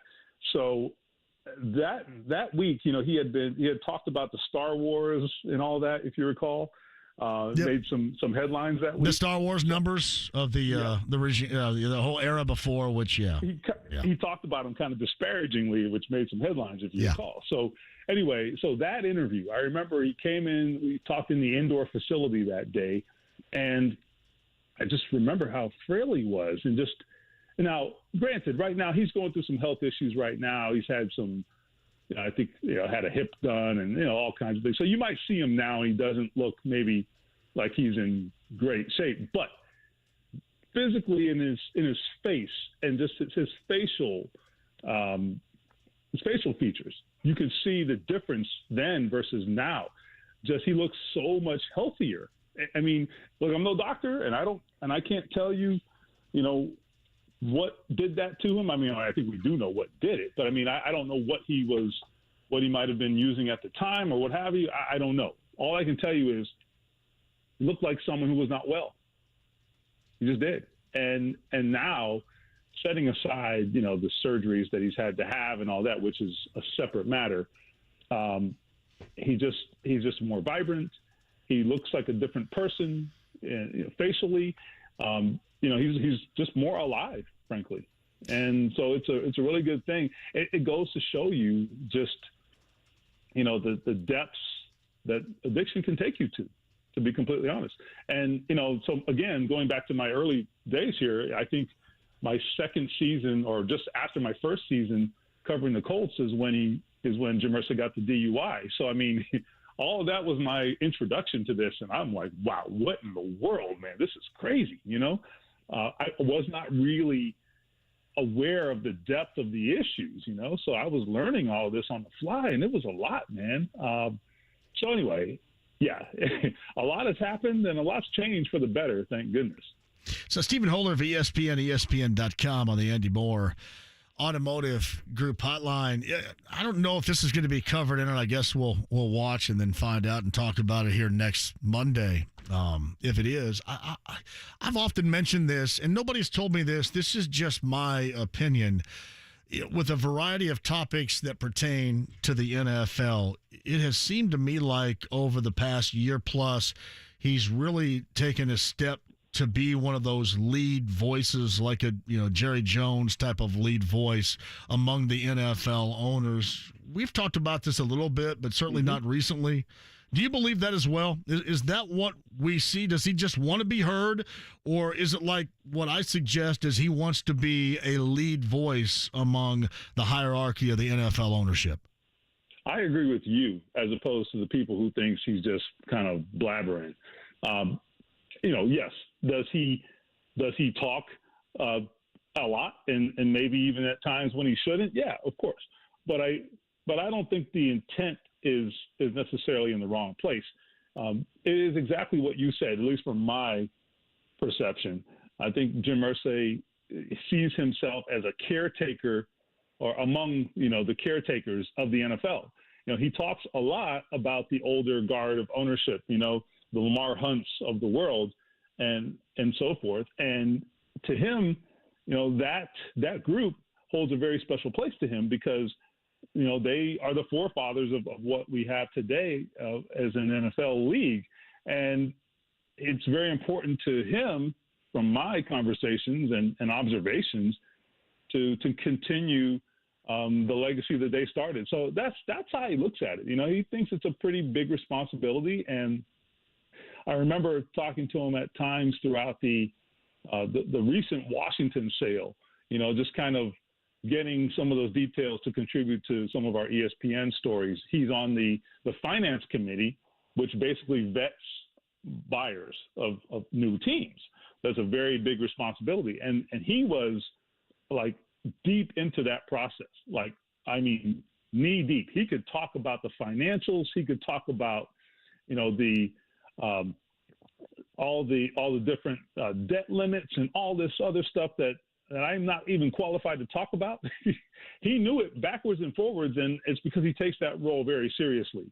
And so I think you're exactly right. It is about being a caretaker of the league and continuing to keep the league in high esteem. And he thinks that's a big part of his job.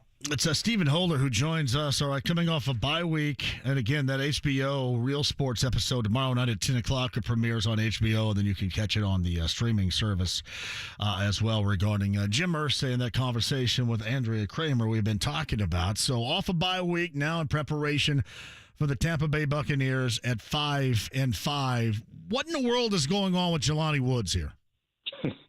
So the latest is today, Shane Steichen said that Jelani had a setback with his other hamstring.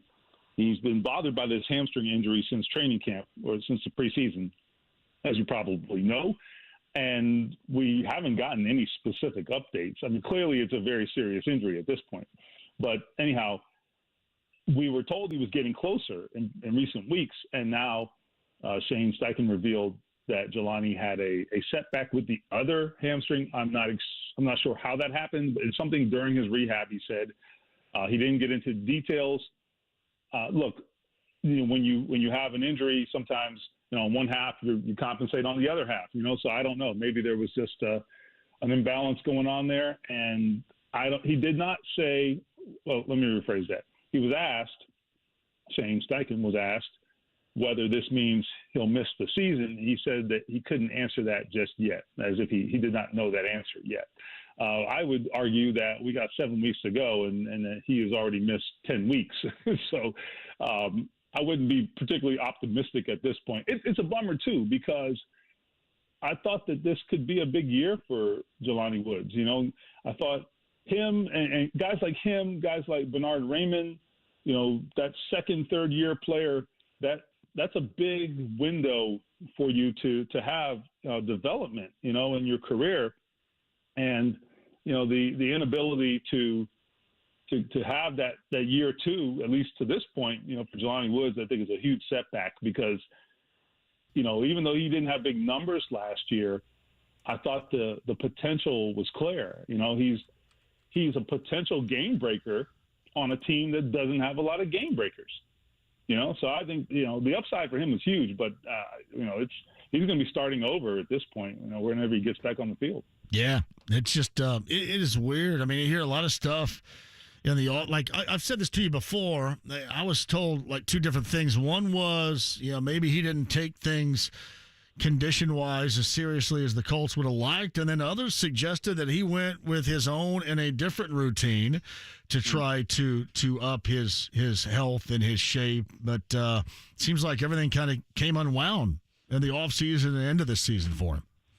Yeah, I don't know what is the answer or what's the actual official version, but all I can say is that, I know there were high hopes for him, and there were, I thought, rightfully high hopes.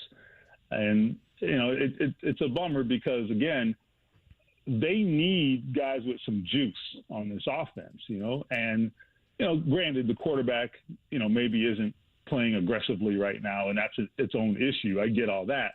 But, but they don't have enough game breakers, as I said. He's one of the few. And I think this was an opportunity to see this year. I saw it as an opportunity to see whether he could really be that. And now I think at this point we're probably or potentially not going to find that out this year, and that's unfortunate. It's Stephen Holder from ESPN's on the Andy Moore Automotive Group hotline. I saw where Chris Ballard, he normally does that State of the Union thing with Colts.com or the radio network or whatever during this time of year, during the bye week, and he did it with both Lara and JJ.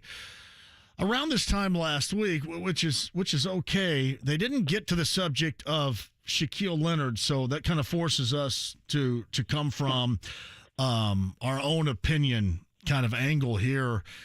Would he answer any questions you think lobbed at him right now with that availability regarding the future of Shaquille Leonard, and then also what he thinks about his linebacker in the present?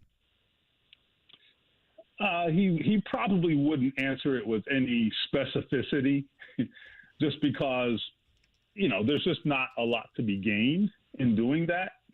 And, the season is ongoing and those decisions, this is what they tend to fall back on in these situations. And I don't mean just the Colts. I mean, every team, they tend to fall back on the fact that they don't have to make any decisions right now, and they don't. So I get it. I would probably do the same thing. But that does not mean there's not an acknowledgement that this is a thorny situation, and it is. I reached out to people in the past week, just for their thoughts about it, and privately, and what I got was, let's just let things simmer down, and hopefully we can figure out a way to move forward and finish the season on a positive note. So they're in the present, which you would expect, but I would say this: it didn't help Shaq that he raised the issue a second time. 2 weeks in a row. He usually talks to the media on Thursdays. So maybe 3 weeks ago he first made reference to these feelings that he had about being unhappy with his playing time, et cetera. The following week he was asked whether he felt any differently.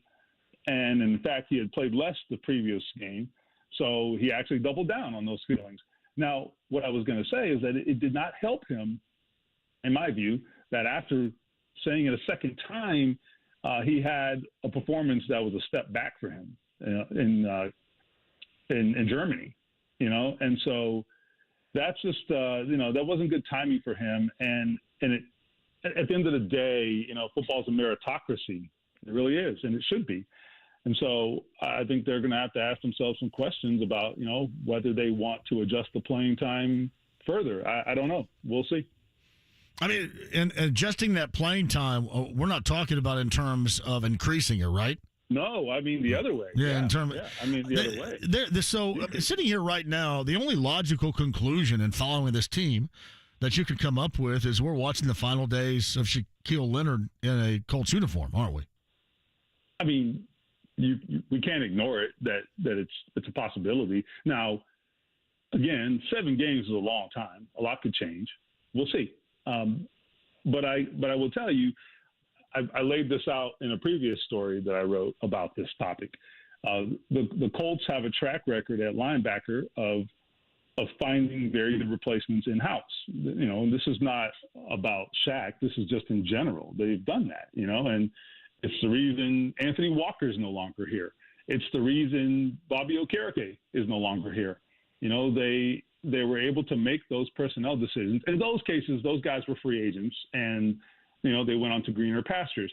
But there wasn't any momentum to bring them back because the Colts had replacements in-house. And so if you take that precedent and move forward with that precedent, you have to kind of apply that here potentially. It's really not that different, and not that hard to envision that something along those lines could happen. So Stephen Holder, who is with us, 5-5 right now. What's your expectation? The one thing about it is, I think there's way too much to jump over to me to reasonably consider, them playing themselves into the playoff picture. However, It is worth noting that these games are winnable moving forward for them, and with the wackiness that the NFL season, brings, Joe Burrow, Cincinnati, obviously on the schedule coming up here too, and a winnable schedule. I hate this because clearly it's one of those cliches that often is used to describe game after game, week after week in an NFL season. But it is. I mean, it is simply week to week with this group to see where you are, because they have remained interesting, and to continue to do that to see where you are coming up around mid-December. Look, this team is just impossible to pin down, okay? So it is what it is. So what do I mean by that? Like, go back, I don't know, maybe go back a month, and they were scoring like nobody's business, right? Granted, there were turnovers and all that. That's true. But, they were and they were putting up all kinds of offensive numbers. Now, the last two games before the bye, all of a sudden they can't score at all. And that the defense picked them up and was able to carry them to 2 wins, whereas that same defense prior to that was kind of struggling, So this team, it's almost like they don't really have an identity. And I'm not saying this in a negative way. I'm just saying it's almost a compliment, frankly. They, despite being this weird collection of players that can't figure out who they are or what they are, they keep winning. And so I don't know, man. I don't know what to make of it. All I would tell you is that they actually face a handful of teams that look a lot like them. Teams where I look at them and say, I don't know what their identity is either. That's what the people are saying that cover those teams about the Colts, yes. Yes.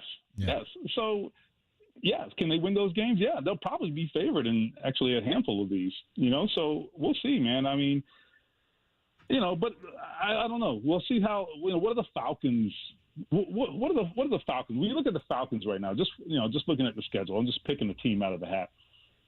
Look at the Atlanta Falcons. What about that team keeps you up at night, right? Yeah. I mean, that's the problem. But you would say the same about the Colts. I understand that. All I'm saying is, if you play a clean game and you execute, you can win the game. There's no reason you can't win the game. I feel the same about the Steelers. The Steelers are overachieving even more than the Colts this year, but again, they're a team right now that they don't have a lot of firepower either, man. So, it's tough. The AFC is just a bland baked potato right now. Like, man, you got a couple spicy teams and then you got a bunch of bland baked potatoes. Anybody out there need a bye week more than Gardner Minshew needed a bye week? No, I don't think so, man. I really do think that there is a mental strain to kind of, the season that he's been through in general, frankly, there's a mental strain to that. He's in and out of the lineup initially, which, has its own challenges, because Richardson was in and out. So he was kind of bouncing around and playing without practicing in some cases, all that, right? So that was tough. And then, toward the end of this stretch, well, actually go back, to the stretch where he had all the turnovers, and, he's getting blamed for the losses. And then these last couple games, they played a style where it was like, all right, Gardner, just don't screw it up. And he didn't, to his credit. Now, he also didn't score a lot of points, but it didn't take a lot, thankfully. So I don't know. I agree with you. I think that it's been a roller coaster for Gardner Minshew. It really has. And, I think to be fair to him, them being 5-5, some of it is in spite of him, but some of it's also because of him too. So we should be fair to him. I think and I've been critical of his play too, but I mean, come on, like there are games where if he doesn't make a throw late in the game, they don't win.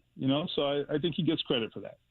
You think they can develop any sort of passing game that's even like borderline consistent here in the final stretch of the season? Because to me, that's going to be the biggest difference between them being really interesting down the stretch or simply fading away down that stretch. Yeah, I mean, I think the answer is the question isn't can they. The question is, or the reality is that they have to. They absolutely have to. They'll answer the question, will they or won't they? But if they don't, I don't think that this is going to end well. Because you're not going to win a lot of 10-6 games. as they did in Germany. That's just not going to happen. Now, it's happening a little too much nowadays with some of these teams. But generally speaking, you're not going to win a lot of 10-6 games. You're just not. So, I mean, even Tampa Bay, for example, coming up, I don't know what their numbers are off the top of my head, but, I mean, they have proven that they can score points at times this year, you know, so you're going to have to bring it. I mean, they're struggling a little bit, but, I mean, look, you're going to have to bring it. I mean, somebody's going to have to go check Mike Evans. Somebody's going to have to go out there and handle, you know, those receivers, right? So, I mean, you're going to have to score if you're going to make this thing interesting, as you said. So it's not like, can they overcome the lack of offense? No, they have to have offense. I think if they're going to end this thing on a positive note.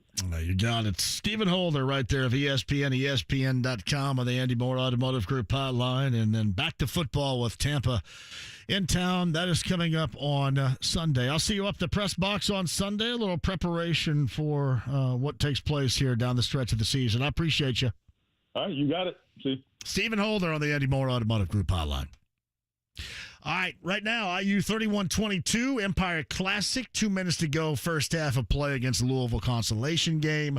Boilermakers trailing Gonzaga 23-18. Weird game of runs. Purdue comes out, scores the first 6. The Zags respond with the next 14, I believe, in that span. Take a lead. Boilermakers back, I think, within 4 right now. That is under 10 to go in the first half. Quarterfinal round of the Maui Invitational, Purdue and Gonzaga.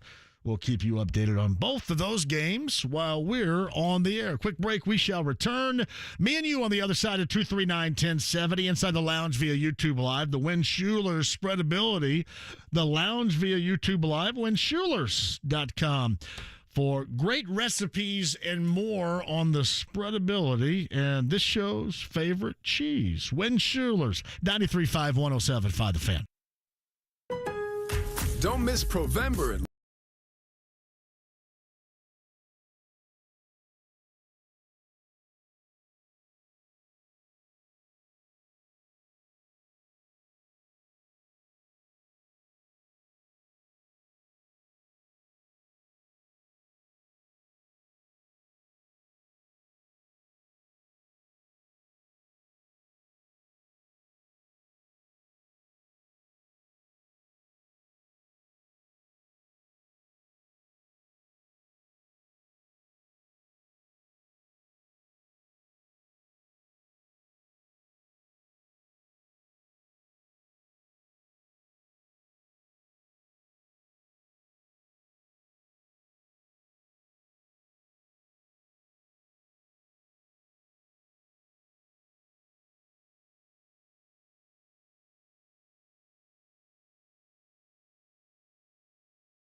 The Ride with JMV. Now you listen here. He's not the Messiah. He's a very naughty boy. Now go away. 93.5 and 107.5. The Fan. Oh, quite a way to end Week 11 with the Eagles and the Chiefs. A rematch of the Super Bowl later on tonight. That's Monday Night Football, everybody. As you missed it yesterday, Ravens 34-20 over the Bengals. Browns a winner 13-10 over the Steelers. Lions come from behind, 5 points better than the Bears. Bears gagged that up late at Ford Field, 31-26. Packers over the Chargers at Lambeau, 23-20. Dolphins 20-13 over the Raiders. Giants 31-19. That final over the Washington Commanders. It was all Cowboys. Wonder where Frank Reich is going. I think we all believe we know where Frank Reich is going after year number 1 in Carolina. 33-10 the final. Panthers dropped to 1-9 on the season. Jaguars respond after getting blown out at home by the 49ers. 7-3 the Jags now, 34-14 over the Titans yesterday. 3 interceptions along with 2 touchdown passes for C.J. Stroud. 336 on the day. Texans 21-16 over Arizona. Houston now 6-4. Niners 7-3, 27-14 over the Buccaneers. Tampa Bay 4-6, and of course here in town on Sunday against the Colts. Bills 32-6 over the Jets. Rams edged the Seahawks 17-16. And last night on Sunday Night Football, it was the Broncos' little late game heroics. Cortland Sutton game winner right there. Broncos 21-20 over Joshua Dobbs and the Minnesota Vikings. As I mentioned a little bit earlier, 2 Eagles and the Chiefs coming up later on tonight to put a cap on Week 11 of the NFL. Boilermakers, Maui Invitational, under 6 to go in the first half. They trailed Gonzaga 25-21. It was interesting, too. The Boilermakers scored the first 6, and then Gonzaga, like the next 14. Boilermakers are getting back into it right now as they approach the 5-minute mark of the first half. That is game 2 of the quarterfinals in an absolutely loaded Maui Invitational. IU up 5 over Louisville at the half in the consolation game of the Empire Classic. 239-1070 is the number. Plenty of time for you and me. And remember, Broad Ripple Brothers, it is a tradition, much like Thanksgiving. Broad Ripple Brothers Bud Light Blue Friday, which is this week, Bud Light Blue Wednesday. And Buccaneers, Colts tickets to give away. Brothers in Broad Ripple, that is coming up, remember, on Wednesday, so don't miss out. 239-1070 is the number. There's our guy. Let's welcome in Fulton. Hey, JMV, how are you? Fulton, it was great to see you, your friends and family on Friday in Tipton. Yeah, it was a good experience. Nah, it was. You were fantastic, my brother. Yep, I was, and thanks for putting me on the spotlight for what were you on? Pat Sullivan show? Yes. Did I put you on the spot? Yes, you did. Oh, well. Excuse me. Sometimes I got to do that to you, buddy. But no, it was great to meet you, finally. Great to meet your family and your friends. Let me tell you this. You and the group putting together Elf the Musical, that was absolutely outstanding. Yes, it was. All right. So what's up next? You going to do something next here? You got another production? I've got basketball coming up pretty soon. Basketball. So where are we playing basketball, Fulton? I think we're going to play basketball for Special Olympics, and it's going to be in Indianapolis. Awesome. Hopefully. Well, keep me updated. Keep us updated. And again, thank you so much for inviting me up and let me hang out with you. Because I don't know, you met Bill and Jalen too. They were hanging out with me up there.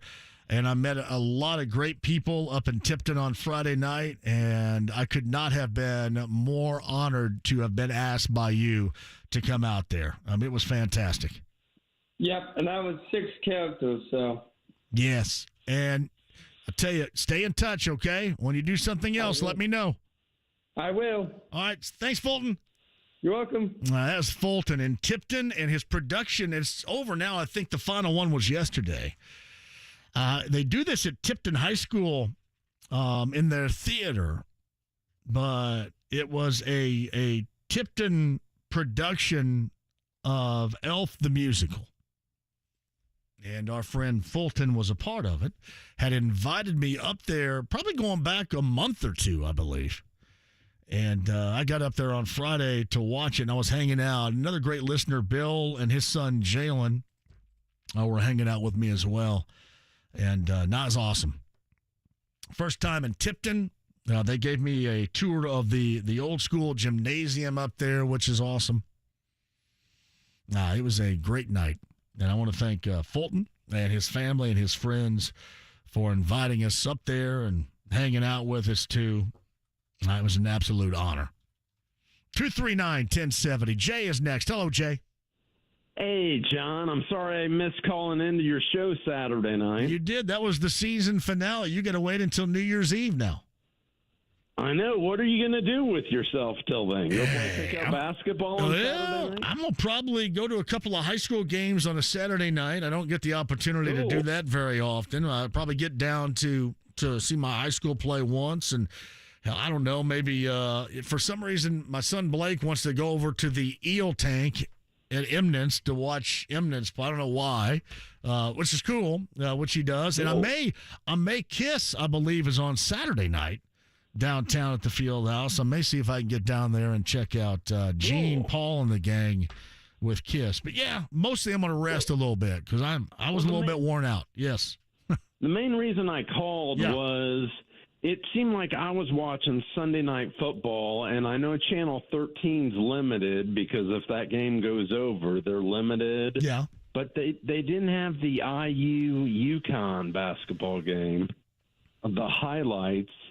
And I'm sure Calabro is still frozen shut with his helicopter in Chittard. Well, and let me tell you about this. And there is nothing. I don't think 13 has a Sunday night. Maybe they do. And I apologize to Dave if they do. Dave gets squeezed. Dave has a great. I know he does. Dave has a great segment, Jay. Where he highlights a lot of the good that is going on here locally in sports, and that is good. But as far as scores and highlights and such, he gets squeezed, and their thinking is that you can just get that via social media and other outlets. So I asked Alexa on my phone the score at about 4 a.m. today. So. Yeah, and he does. I mean, he does his best, and I think it's just kind of up to the decision makers, at your station. Whereas, like, well, we'll say this, Jay, like Hagen, they still do. I wasn't on there last night, but they on 59. I normally do 59, and they still do highlights and 59 overtime and all that. But it's becoming increasingly more difficult, to get a great deal of local sports highlights unless you're talking about, the Friday night shows these stations do with Friday night football because they just they don't put much of an emphasis on it any longer. I'm just glad they show Ball State football highlights because I'm a Ball State grad, but we're so bad, who would want to show us? So.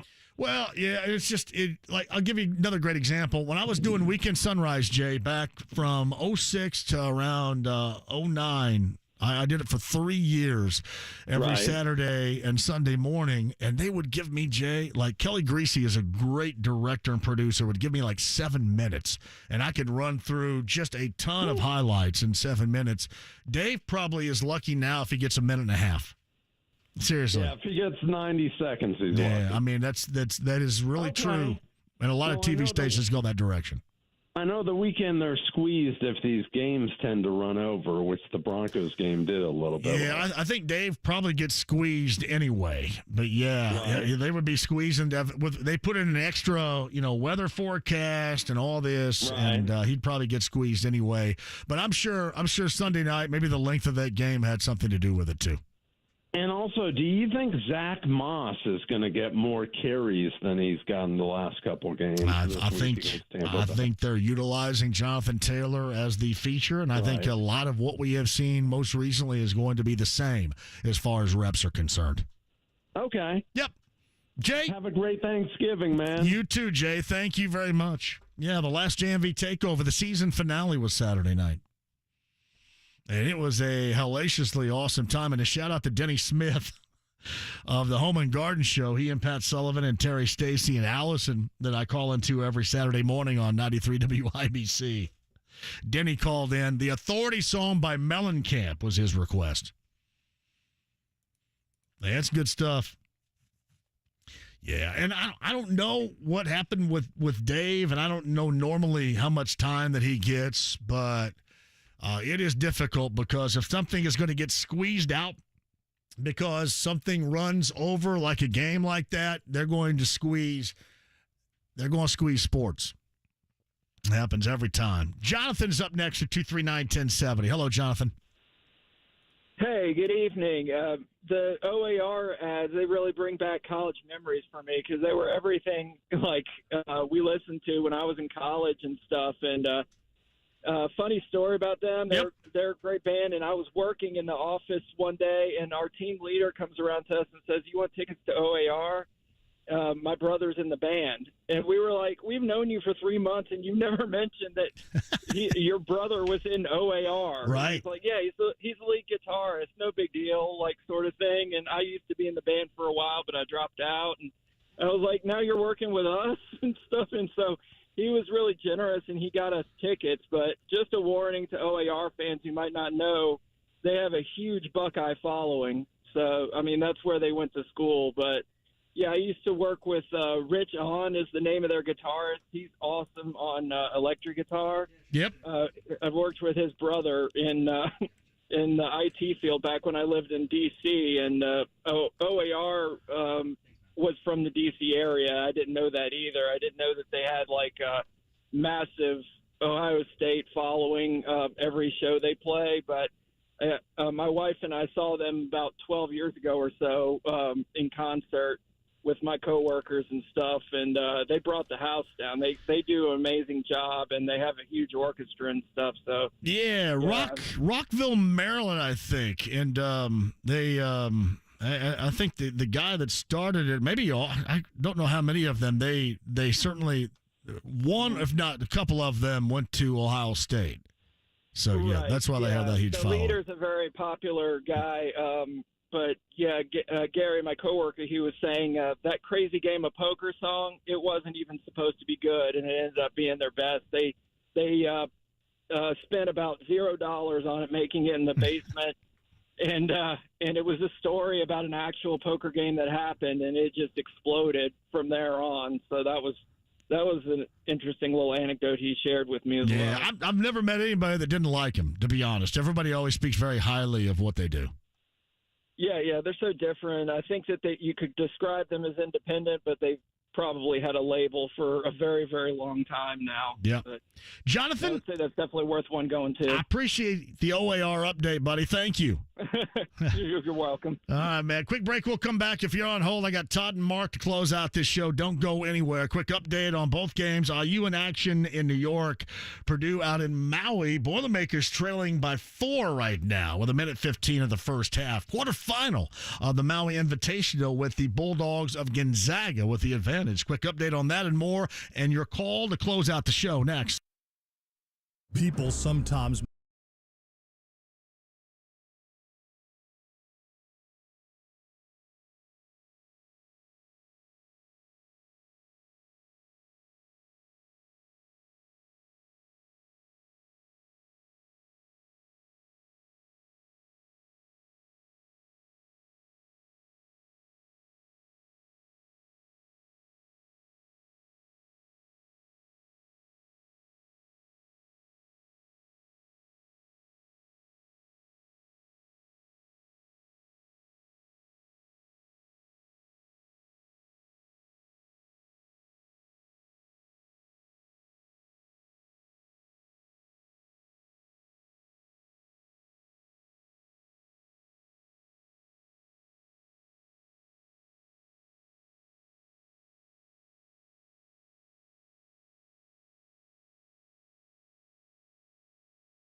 Royal Spa.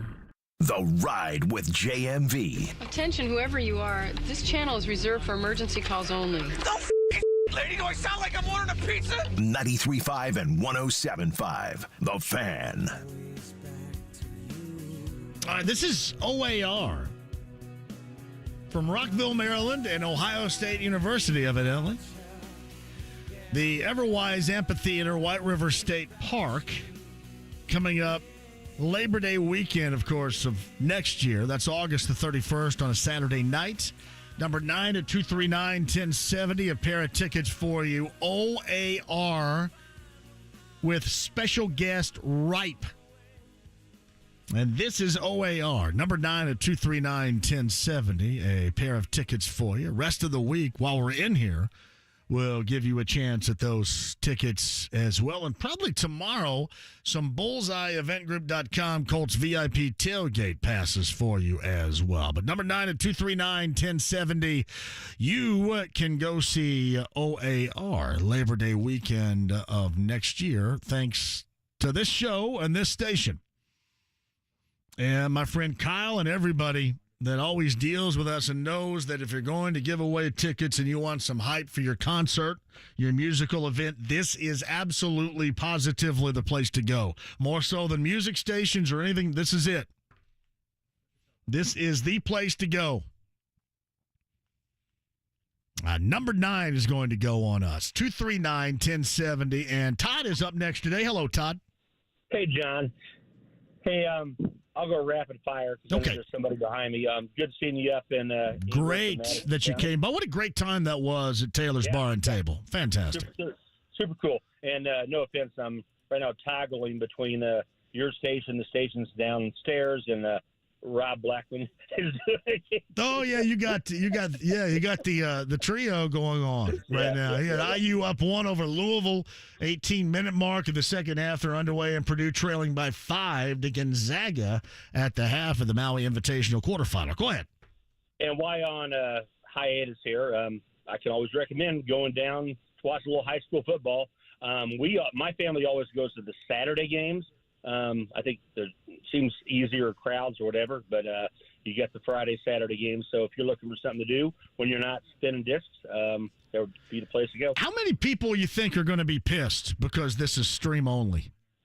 I think a lot. I'll be, frankly, on this network on Friday, and then I'll be at the facility on Saturday. Right.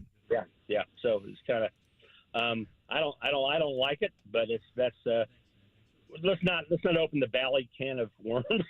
No, listen. I know that the Bally has been far from great on anything that they have certainly done.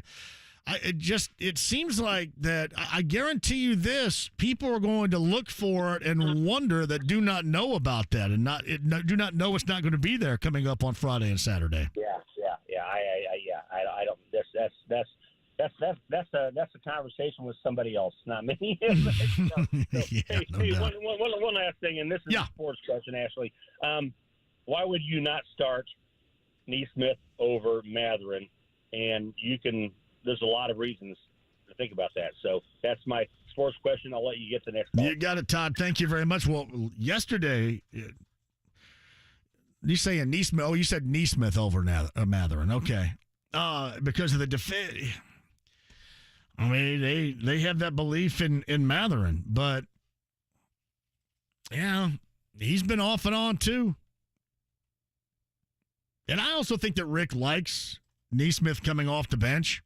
That's my guess. And then Matherin gives you more offense. I mean, and as we talked about a little bit earlier with Tony East, I mean, they do have offensive lineups and they have a so-called defensive lineup. I just don't know who the hell that is. I don't know who's a part of the defensive lineup, especially yesterday when you get so throttled and embarrassed by the Orlando Magic. You didn't look like anybody could play defense yesterday. Hey, Mark, I got to go really quick here. How are you, Mark? I'm doing all right, John. How are you? Great. Thanks for the call. Go ahead. This is Mark Micklider. I heard you were closing out with Todd and Mark, and Todd's my younger brother, but I didn't think it was him. So, hey, I'm on my way. I'm driving up to Elwood to see my daughter's team, the Elwood Lady Panthers, play talent. And you have to come up sometime for the Tavern Tour. Yes. There's a 10 plate in Elwood. The place is fantastic. The guy's a big athletic supporter and not a jock, but for the team. And I may try to make it down to Brothers. I only live about a mile north of that. Hey, I tell you what, Mark. And I get to all the time. Thank you very much, Mark. Tell hello to your brother, too. Make it to Brothers in Broad Ripple on Wednesday. Great to see you there, Mark. Jake, great job out of you. James, as usual, back with you tomorrow. More tickets to give away. And get you set for the Pacers and the Hawks and recap these college games, too. It's tomorrow.